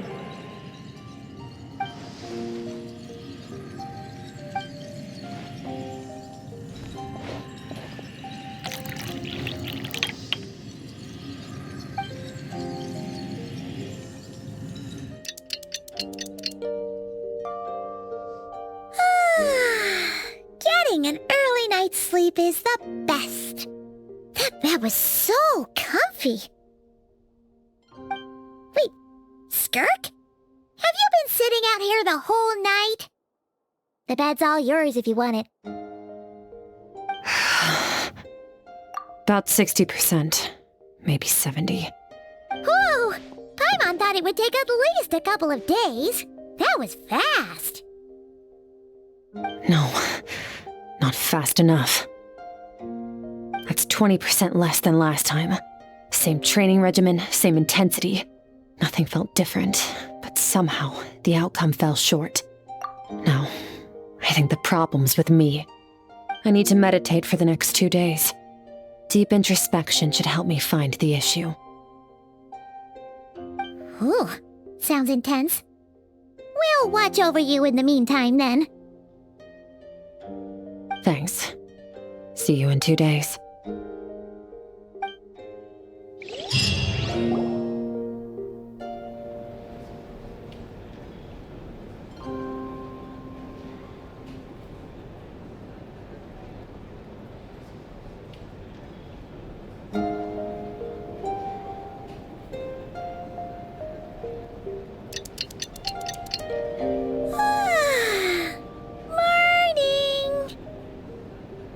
Skirk is still meditating, huh? It's been 2 days already. Shouldn't she be awake by now?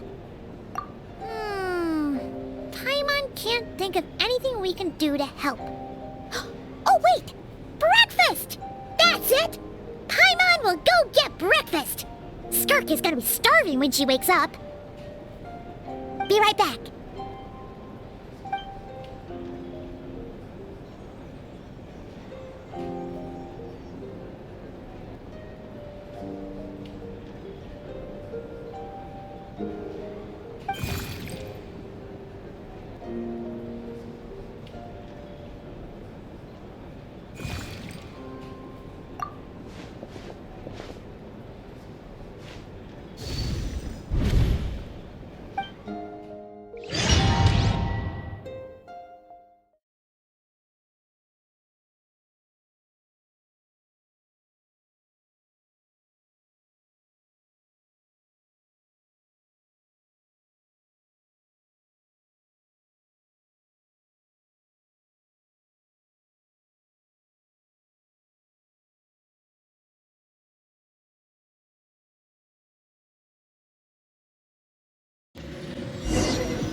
That's right. This is Skirk's inner world.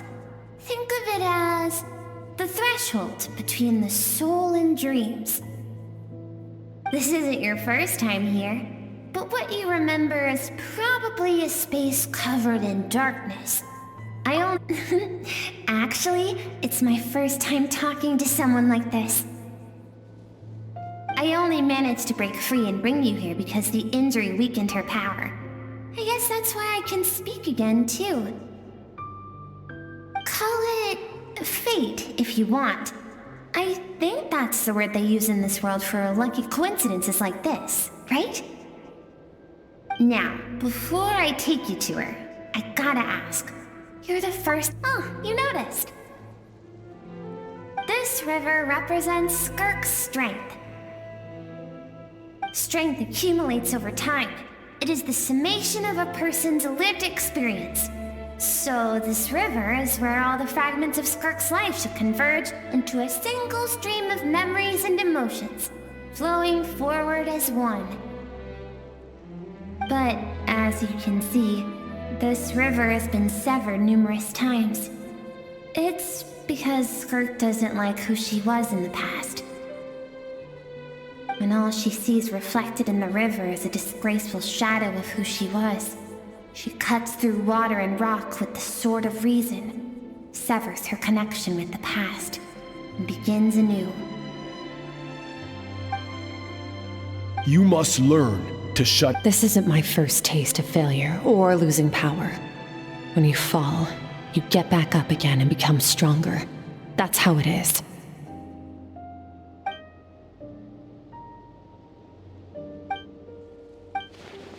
The answer to one mystery invites another question, I see.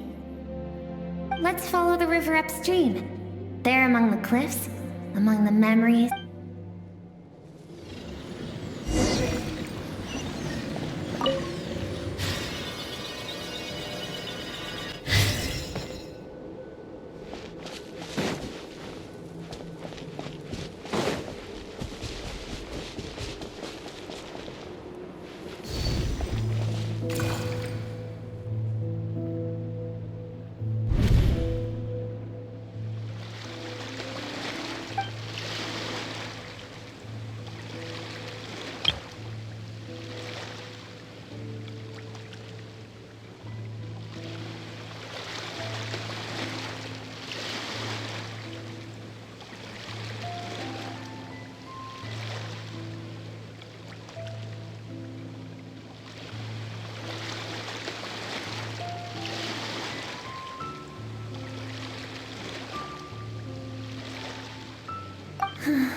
I've always thought that, even when falling leaves don't come from the same tree, like meteors, you both made a journey through the stars. Both travelers who have landed on a planet that is not your home. Yet, when she first noticed your presence, although she hesitated for a moment, she still chose to walk away. And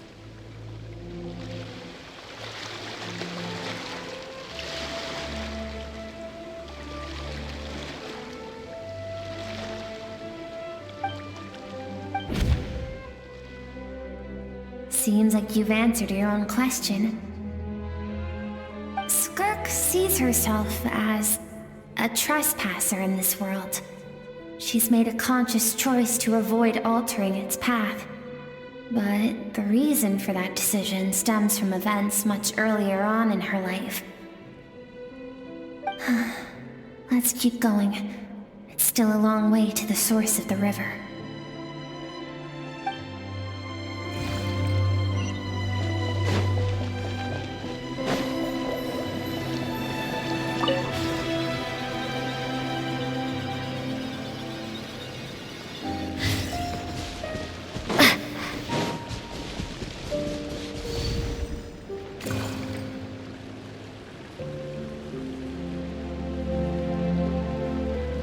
You now have what it takes to wield immense power. From this day forth, I shall teach you no more. No one can become a worthy warrior through imitation alone. I have given you fangs and claws. Now, you must learn to hunt. You wish me to travel the world beyond on my own, Master? Indeed. Make new friends. Embark on your own journey. And piece together a new future from the shattered remnants of your past. We will still have contact through the abyss. But know this. One day, I will take the life you worked so hard to rebuild and reduce it to ashes. Just like the fire that haunts your mind. Why do you do that? I have told you before, fear is the catalyst for human evolution. You have tasted loss. You have known fear, so deep it can be felt in the bones. But as living beings, we all have an instinct to detach from that which harms us. And thus pain dampens over time, and the acrid taste of fear becomes but a distant memory. Yet now, I have bestowed upon you the gift of fear eternal. It will drown you in the nightmare of your childhood, or it shall drive you to defeat me, whatever the cost.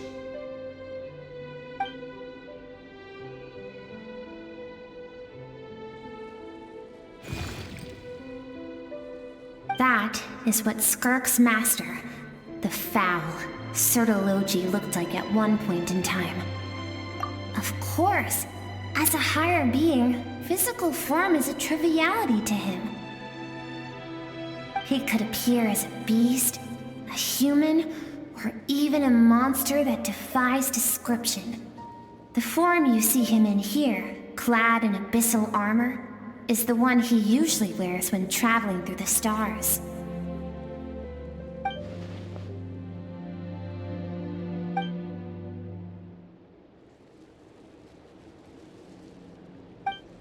For certain reasons, I need to bridge the power gap between me and my master as quickly as possible. But first, I need to understand the source of his strength. To do that, I need to follow in his footsteps, walk the path he once walked, and somewhere along the way, I'll find out how to defeat him. That is my sole focus and purpose. I'll let you in on a little secret. The real Sertology is terrifying. The scope of his power is impossible to understand until you experience it firsthand. It is absolute, the power to crush all things. Shall we keep going? Let's see. We're about halfway there.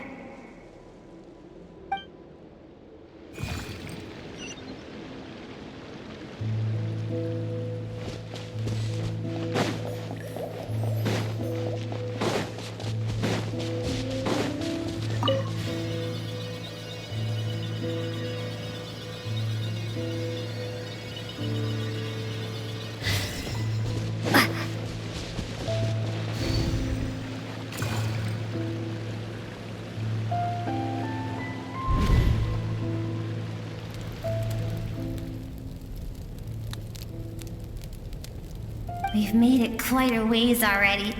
This is Skirk, when she first began training under Sertology. I have set your broken wrist.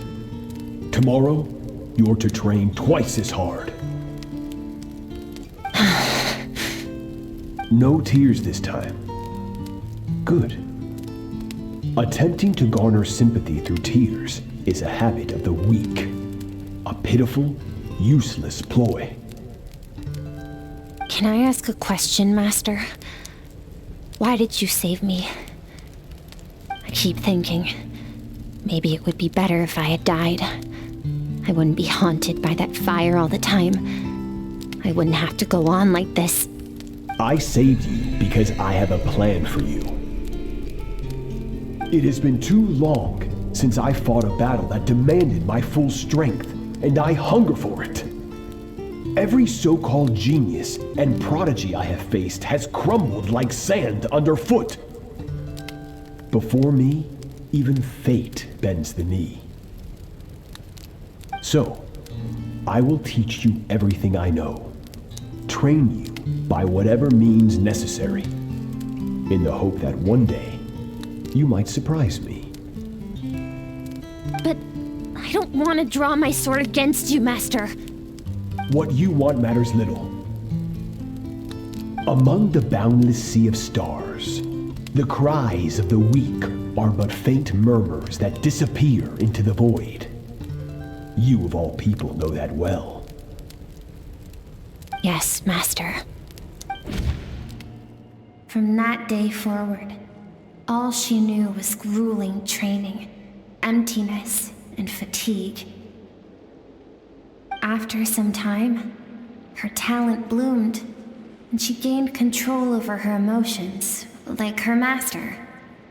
How should I put it? It was not that human emotion disappeared from her heart, but that reason came to dictate all she was allowed to feel. I suppose it was at this point that she became the Skirk you know today.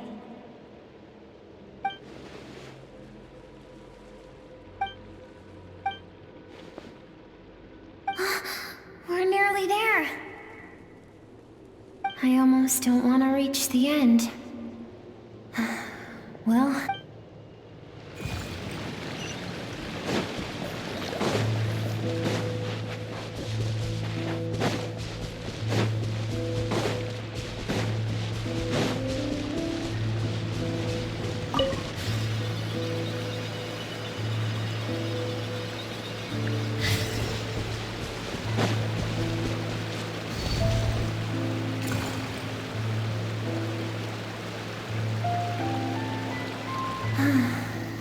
These are Skirk's happiest memories. What a simple and carefree time it was. Wisps of clouds dotted the sky. The sun bathed everything in golden light. And when song filled the air, not even the shyest of flowers could resist swaying along.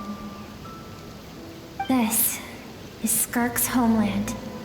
She was so curious about everything as a child. Always skipping school to go exploring instead. There was so much to discover. The treasures at the bottom of the sea, the secrets beyond the stars, and that merchant ship packed with adults wearing those strange clothes. Yes, the ship. That was the beginning of the end. It was a spaceship. When it arrived, the people that disembarked wore smiles on their faces and spoke of friendship. They claimed to be merchants from a neighboring planet, looking to establish trade. Skirk's parents, her relatives, her neighbors, everyone welcomed the newcomers with open arms and allowed them to explore the planet. To them, the visitors were guests and should be treated with hospitality. No one had any idea of what was to come. Several months later, an army of unknown origin arrived without warning and carried out a ruthless campaign to destroy everything and everyone on the planet.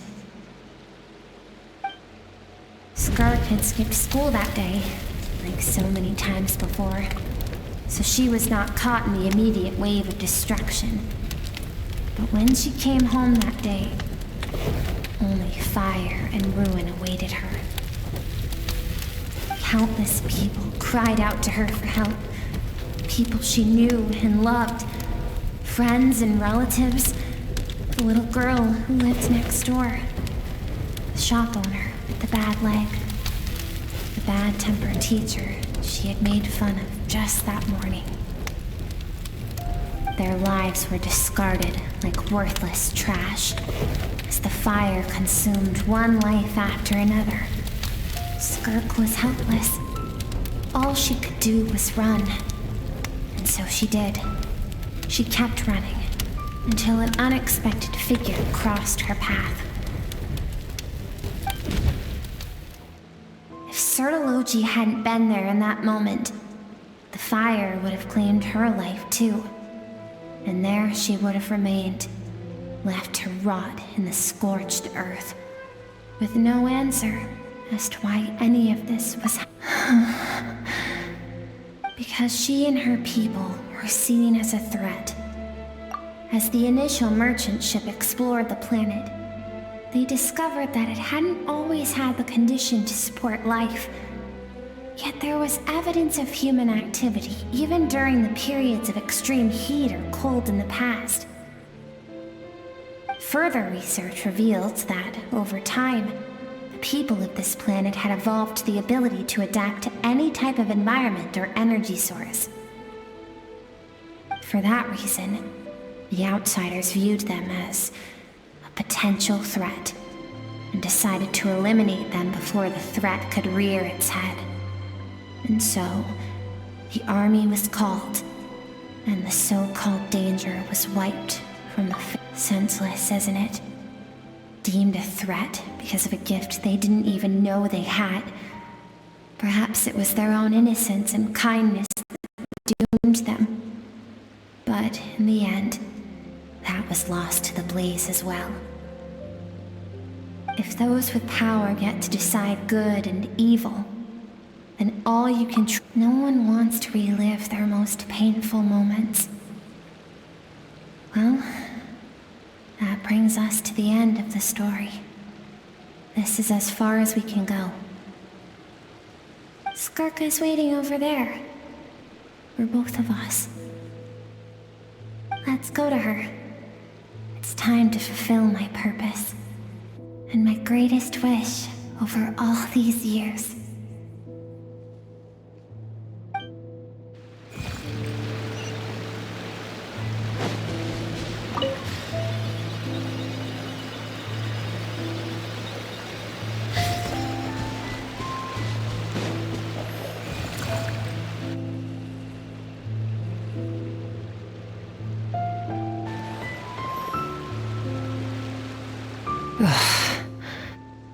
So all this, just so you could bring her here? I have things to say to you. Well, to me. I want someone to witness our reconciliation, even if it takes an argument to get there. And she is the best choice in this moment. Her suppressed emotional self. The version of herself she keeps locked in the recesses of her mind, stifled by reason. All those rejected impulses, those discarded aspects of your past selves, they are a part of me now. I am who you used to be, someone you have refused to face for too long. So, I came to face you instead. You're wrong. I've faced you all along. And that's exactly why I keep you locked here. Your existence makes me weak. Moments of joy and longing are when we are most vulnerable. Don't forget, it was a penchant for goodness over reason that doomed our homeland in the first place. The vastness of the universe renders everything insignificant. Our feelings most of all. Even so, learning from the mistakes of the past doesn't have to mean erasing everything. Strip yourself of your so-called weaknesses, emotions like kindness and empathy, and what makes you any different from the ruthless soldiers who slaughtered our people? The difference is that I'm doing what is right, what is necessary. I allow you to exist, but with limited freedom. That is the greatest kindness I can offer. I've shouldered everything you couldn't carry. I rose above the numbness and emptiness, and it was cold, unfeeling reason that brought me this far. It made me who I am. It made me strong. That is the problem. I want want to shoulder those things together.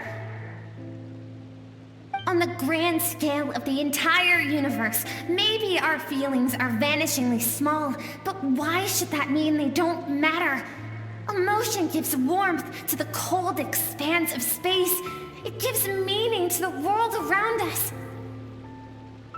Think back to those nights of gazing at the stars, those afternoons of exploring the unknown. Think back and let them grant you peace. A brief respite from the pressure you put on yourself.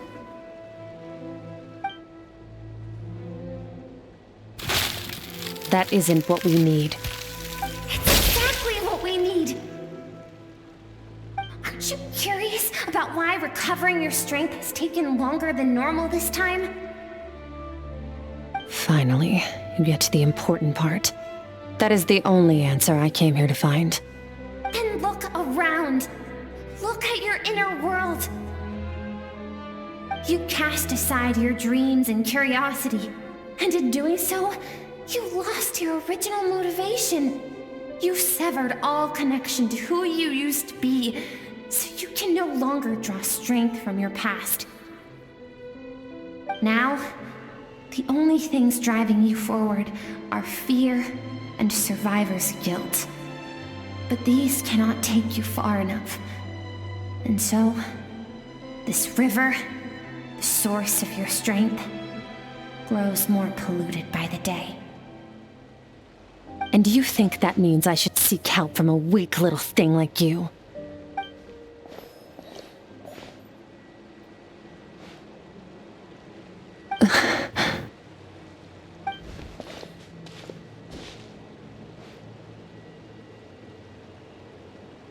Thank you for saying that.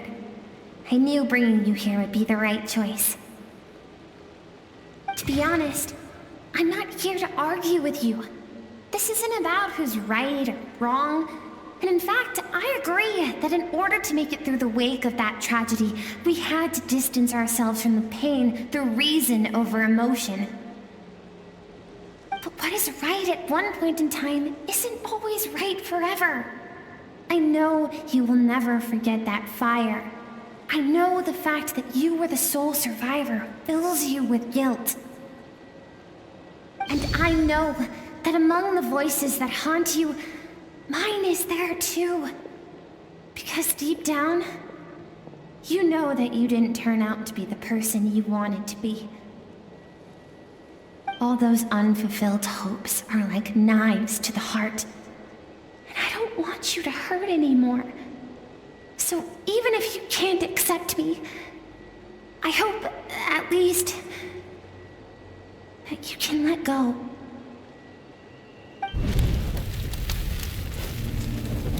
I keep thinking, maybe it would be better if I had died. I wouldn't be haunted by that fire all the time.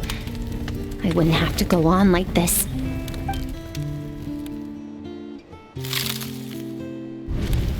Your dad and I, we're not afraid to stare death in the face, but we need you to survive.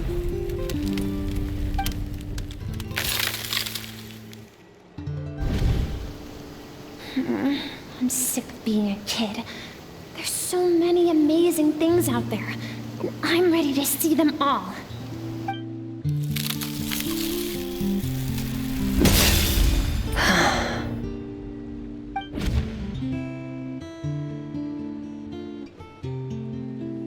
I remember. There was a song Mom and Dad always sang when we went out to fetch water. Dancing water. The sand along your path is begging for your song and movement. Will you carry this burden with you on your journey? I am not the dancing water, and you are not the burdensome sand. But if this is your wish, then I will carry you with me until the end. Thank you. I should be thanking you.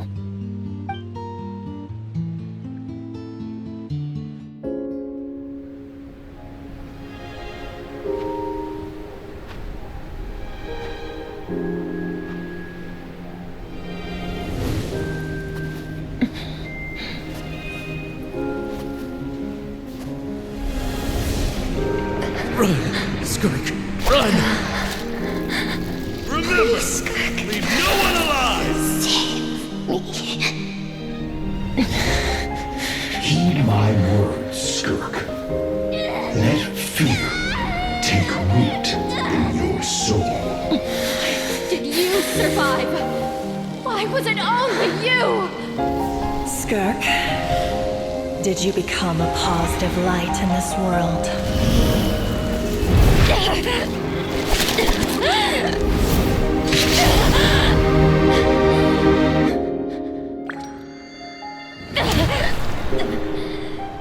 Hey, this doesn't have to be the end.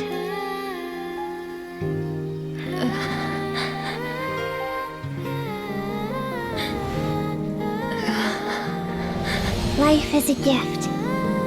Don't let darkness claim it.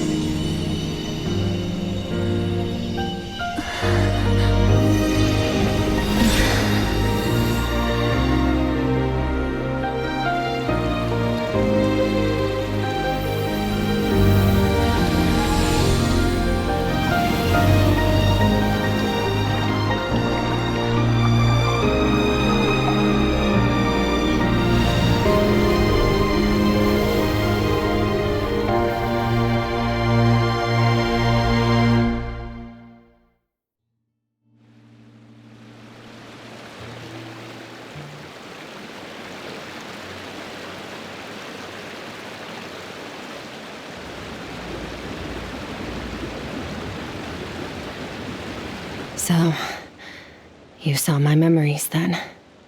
I once asked my master if survival of the strongest was the law of the universe. He said no. But in a world without order, those with no moral boundaries tend to be the ones who survive.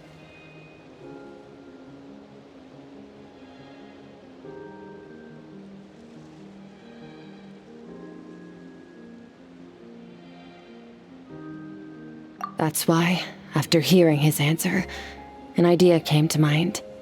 An idea that, one day, I would create a new world order.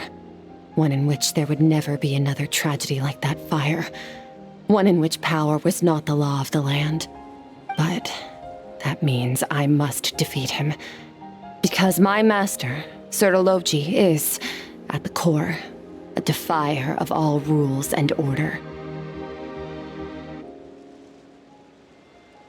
Yes, and not just because of the gap in our abilities, but also because I have no reason to see him as an enemy. Although his decision to train me was not made out of kindness, he did everything a master should. He saved my life, taught me this. I know, and it's not something I want. But Master never goes back on his word. I have to treat everything he says as a promise. He's no longer into that. But he sends me messages through the abyss every now and then. Most of them are simple greetings, or an answer to one of my questions.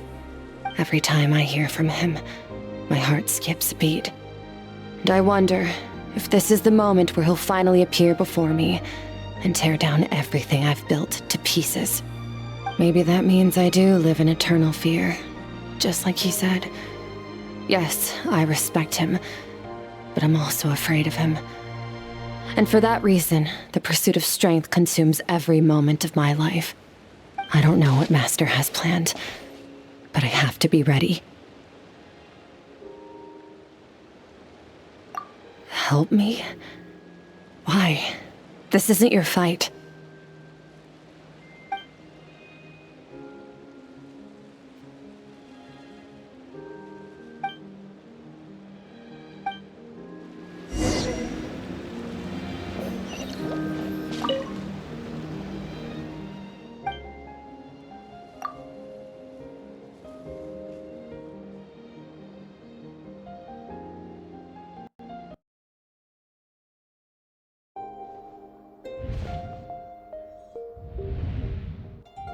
Oh, you're finally awake!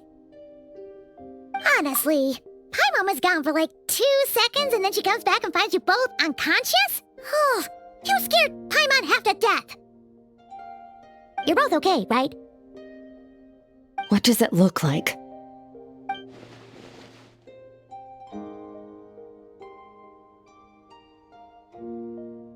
Only water from the source can cleanse the rot and filth that flows from the past into the future. I taught you to incorporate the experiences from your journey into how you fight. I suppose what happened today will become an inseparable part of who I am. Okay, so Paimon feels like she's missing some important context. But whatever. Paimon brought back tons of delicious snacks! Let's dig in!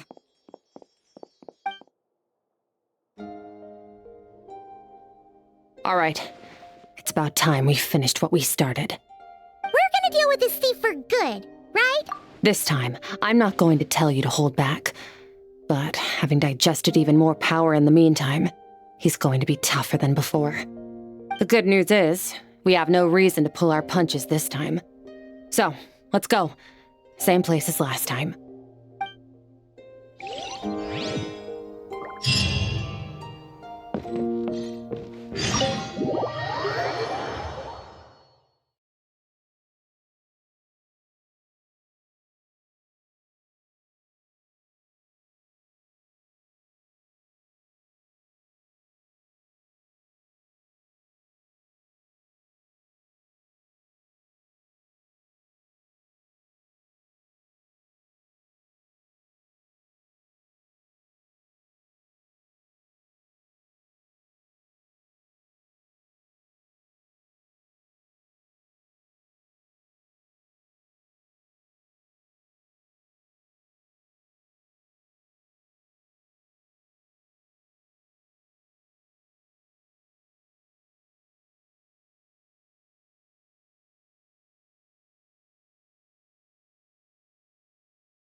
Drop your weapons!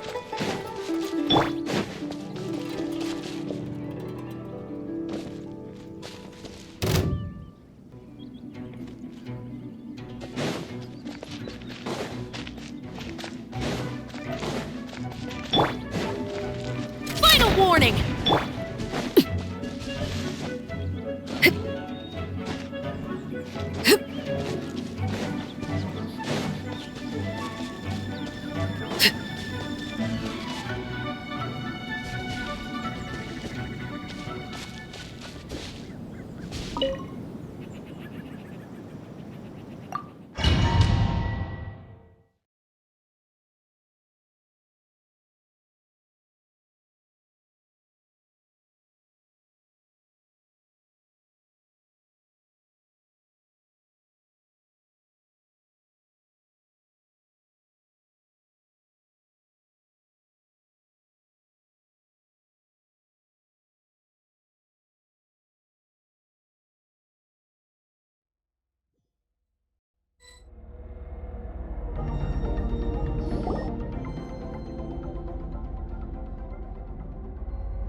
The fog is gone!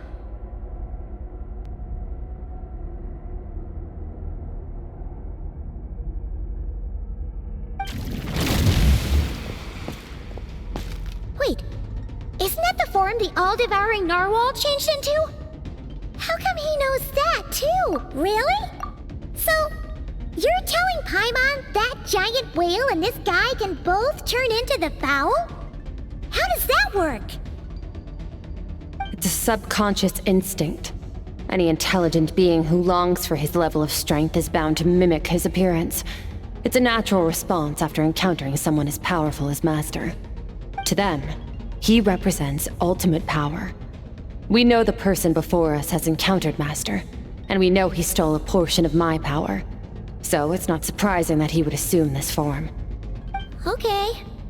Oh, the closer Paimon looks, the more intimidating it gets. Nervalette isn't here this time, so it's up to us. He won't have the nerve to steal again after we're done with him. Let's teach this guy a lesson.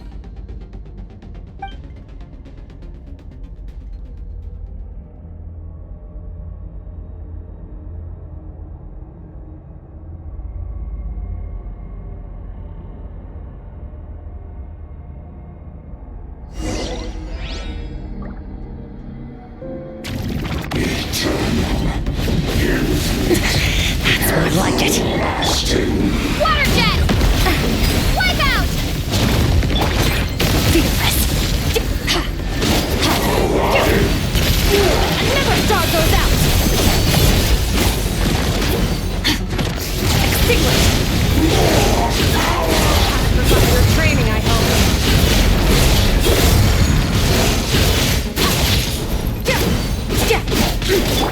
Water jet!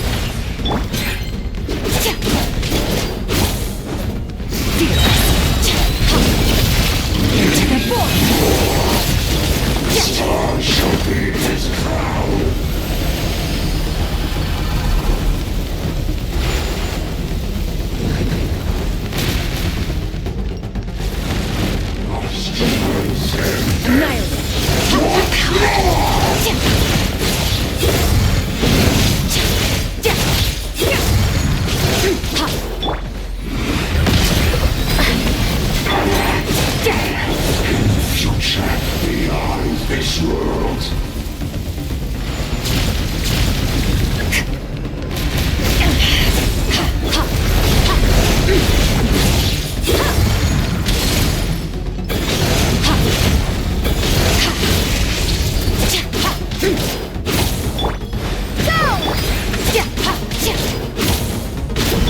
Bombs away!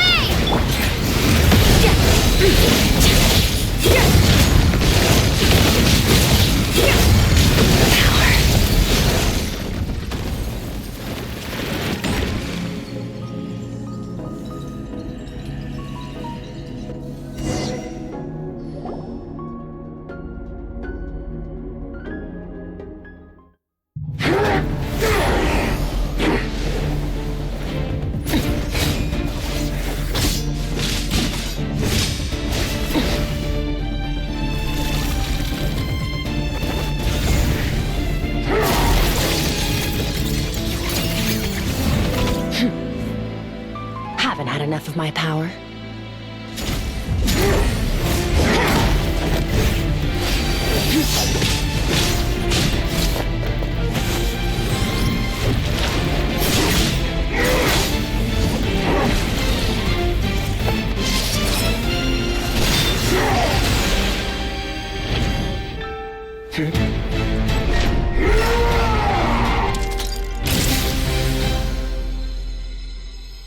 Well then, let's see how much more of this power you can handle.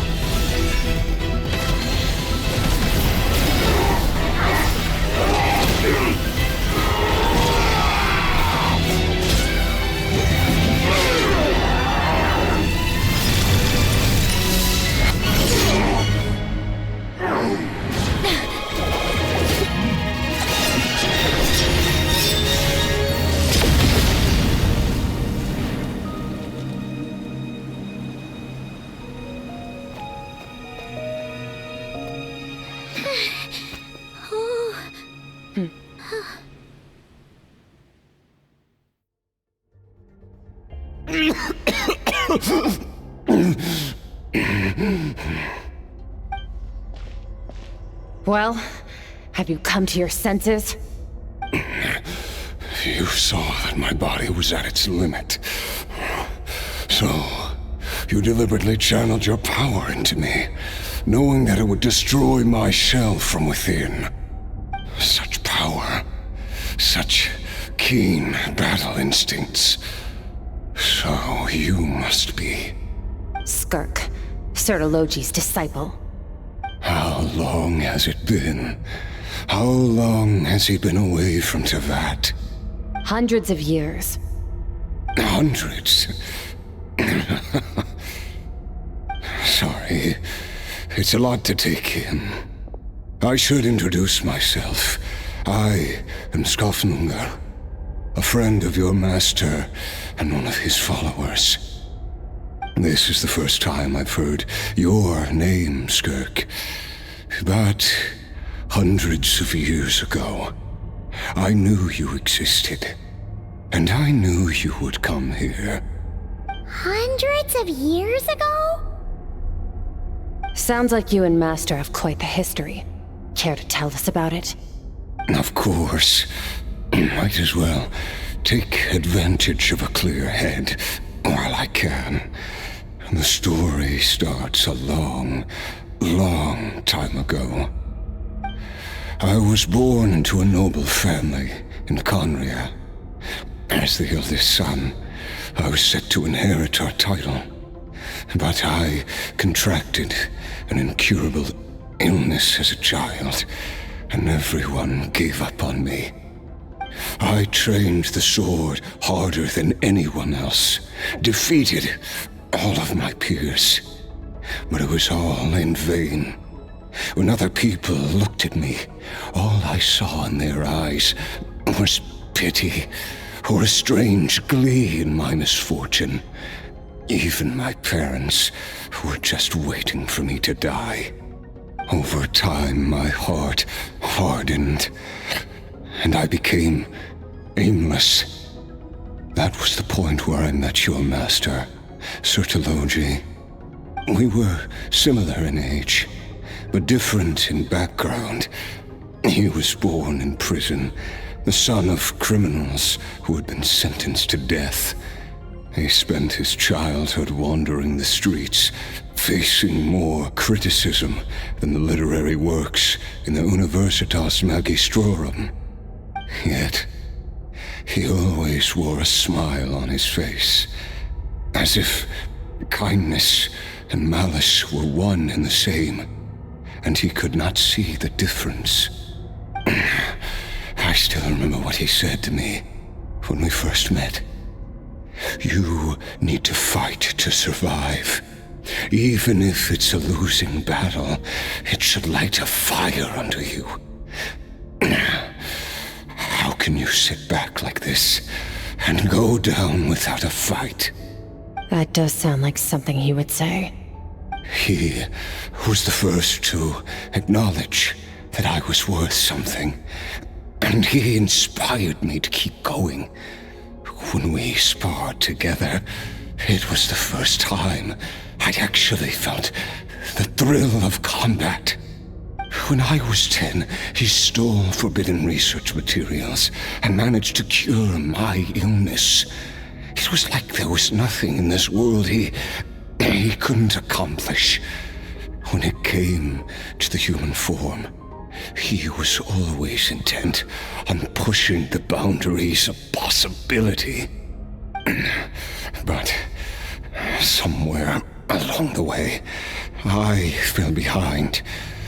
My talents were nothing compared to his, and at some point, I realized he had pulled so far ahead, I was too embarrassed to even ask him to spar. After his grand endeavor was successful, he sought me out and said to me, "This planet no longer holds anything of interest to me, so I'm leaving. But first, I have an offer. I can use a power I have just refined to break the curse of immortality for you. Your death was once what we worked so hard to prevent.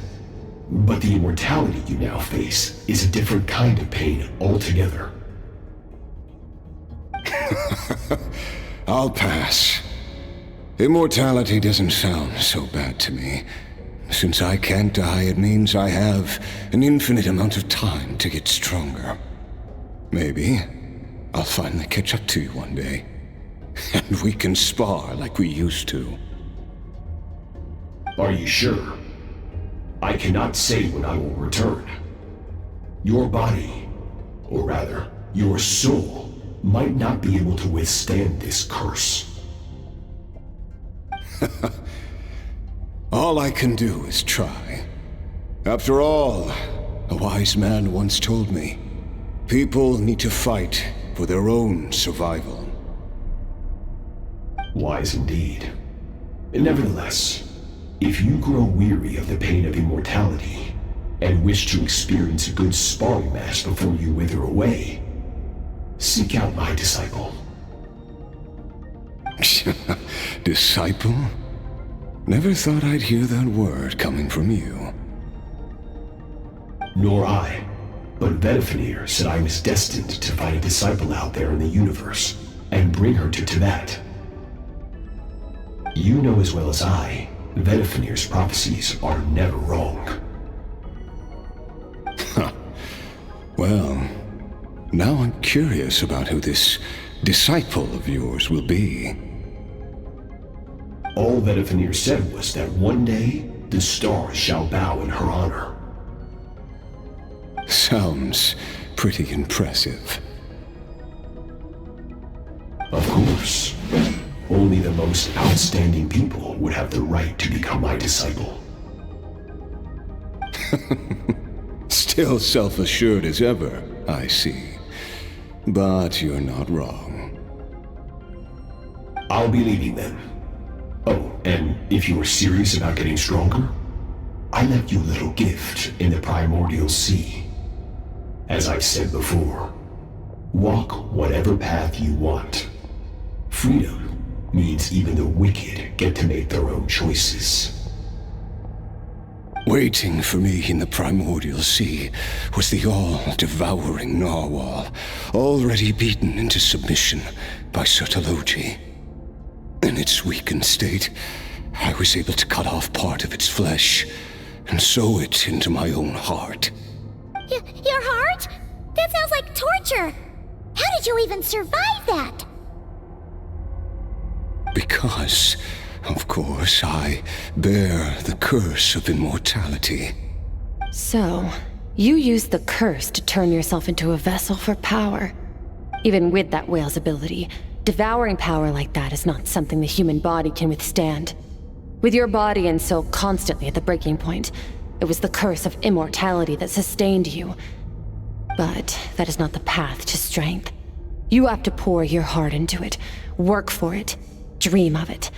Instead, you stole something that didn't belong to you, and it backfired. You're right. I should have known better, but I had already pushed myself to my limits, and he was still miles ahead of me.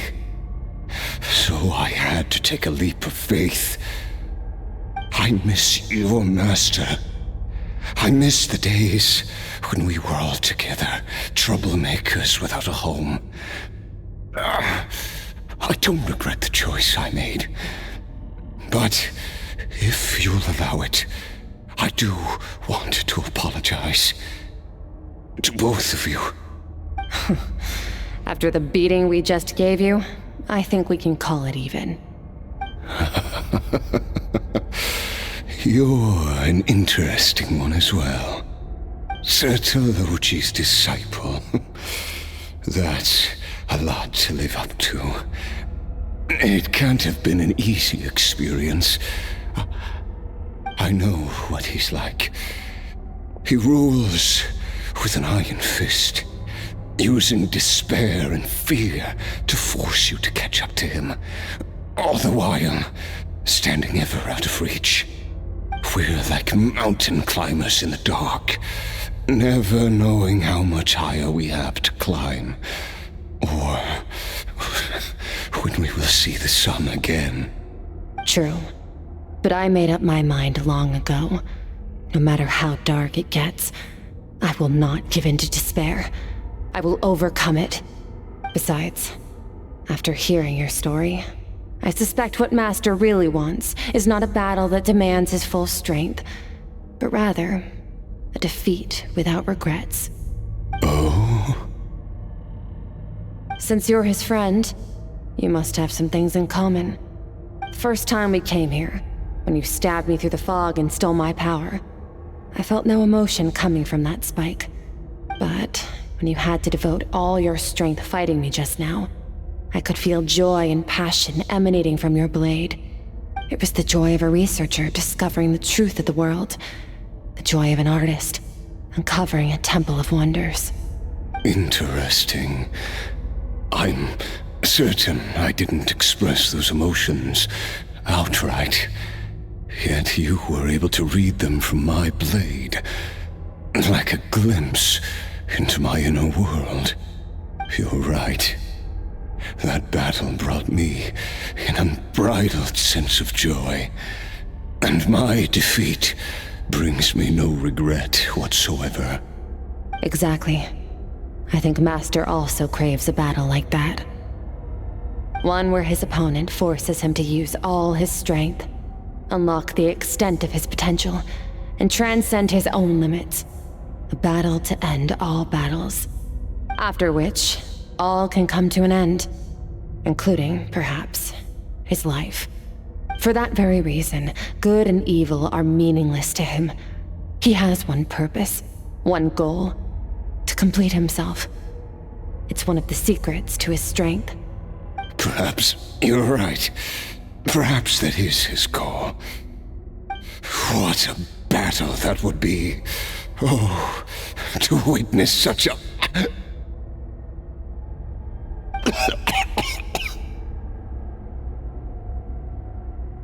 Are you okay? Too many different kinds of power are surging through my body. The curse of immortality allows it all to coexist. but it does not remove the pain. I won't be able to hold on to my sanity for much longer. What a shame. I would have loved to witness that battle. Sertologi once offered to free me from this curse. Now, I must ask that of you, Skirk. Can you release me from the pain? I can, but not through death, if that's what you were hoping for. It's not a suitable punishment for your crime. As an alternative, I can take your consciousness, along with all the power you've consumed, and smash it to pieces. The impurities will dissipate, and under the curse of immortality, your mind and body will regenerate. When that process is complete, you will be back to who you were before, no longer tortured by powers you can't control. But it will be a time-consuming and painful process. The decision is yours to make. I accept. And who knows? Perhaps I'll wake up in time to witness your great battle with Sertologi. I have faith that you'll be able to stand against him one day. Though I know it'll be a long and arduous road. If we are climbers in the dark, it appears the dawn has finally broken for me. But your ascent continues. At least, it looks like you are not alone on your journey. I will reach the top of this mountain, no matter what it takes. And you, Skofnunger, will be my witness at the end of all things. That's finally over. Let's get out of here. Huh! At least we don't have to make a map.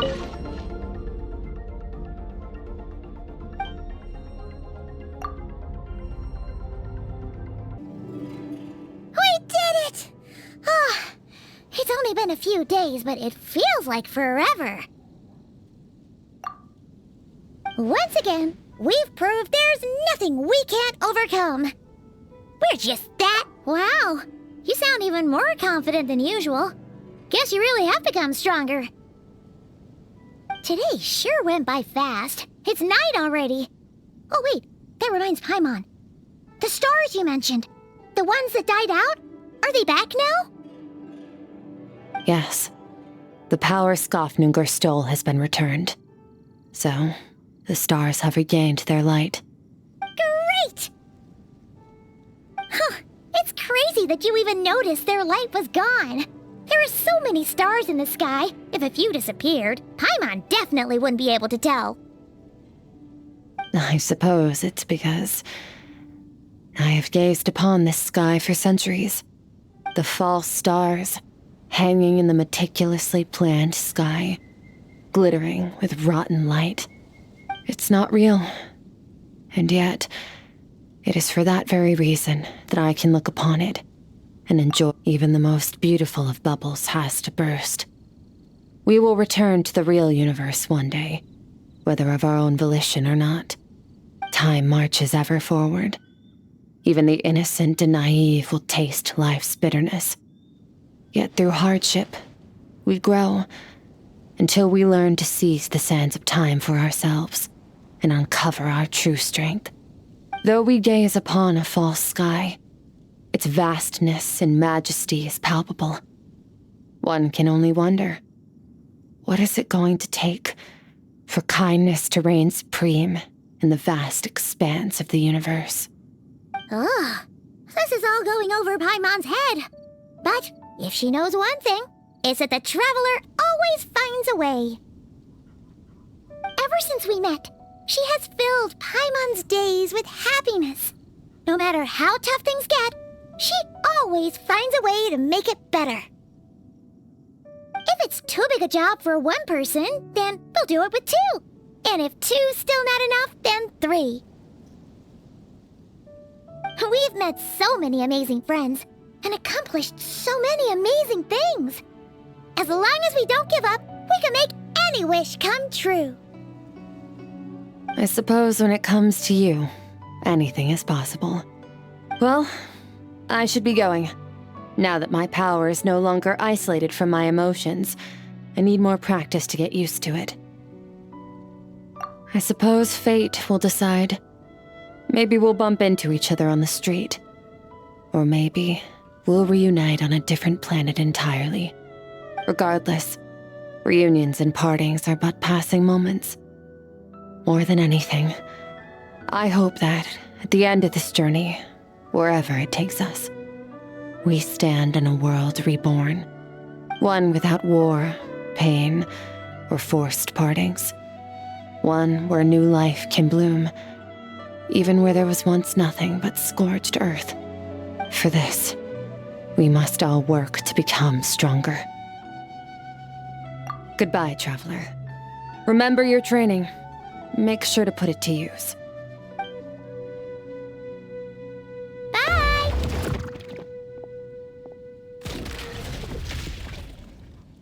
Is it just Paimon, or is she being nicer than before? We definitely count as friends after all that, don't you think? Hey, what do you think about camping here tonight? There's nothing quite like sleeping under the stars. Come tomorrow, we can continue our journey. Oh, and since Paimon treated you to that super nice meal at Wanmin Restaurant, it's about time you returned the favor.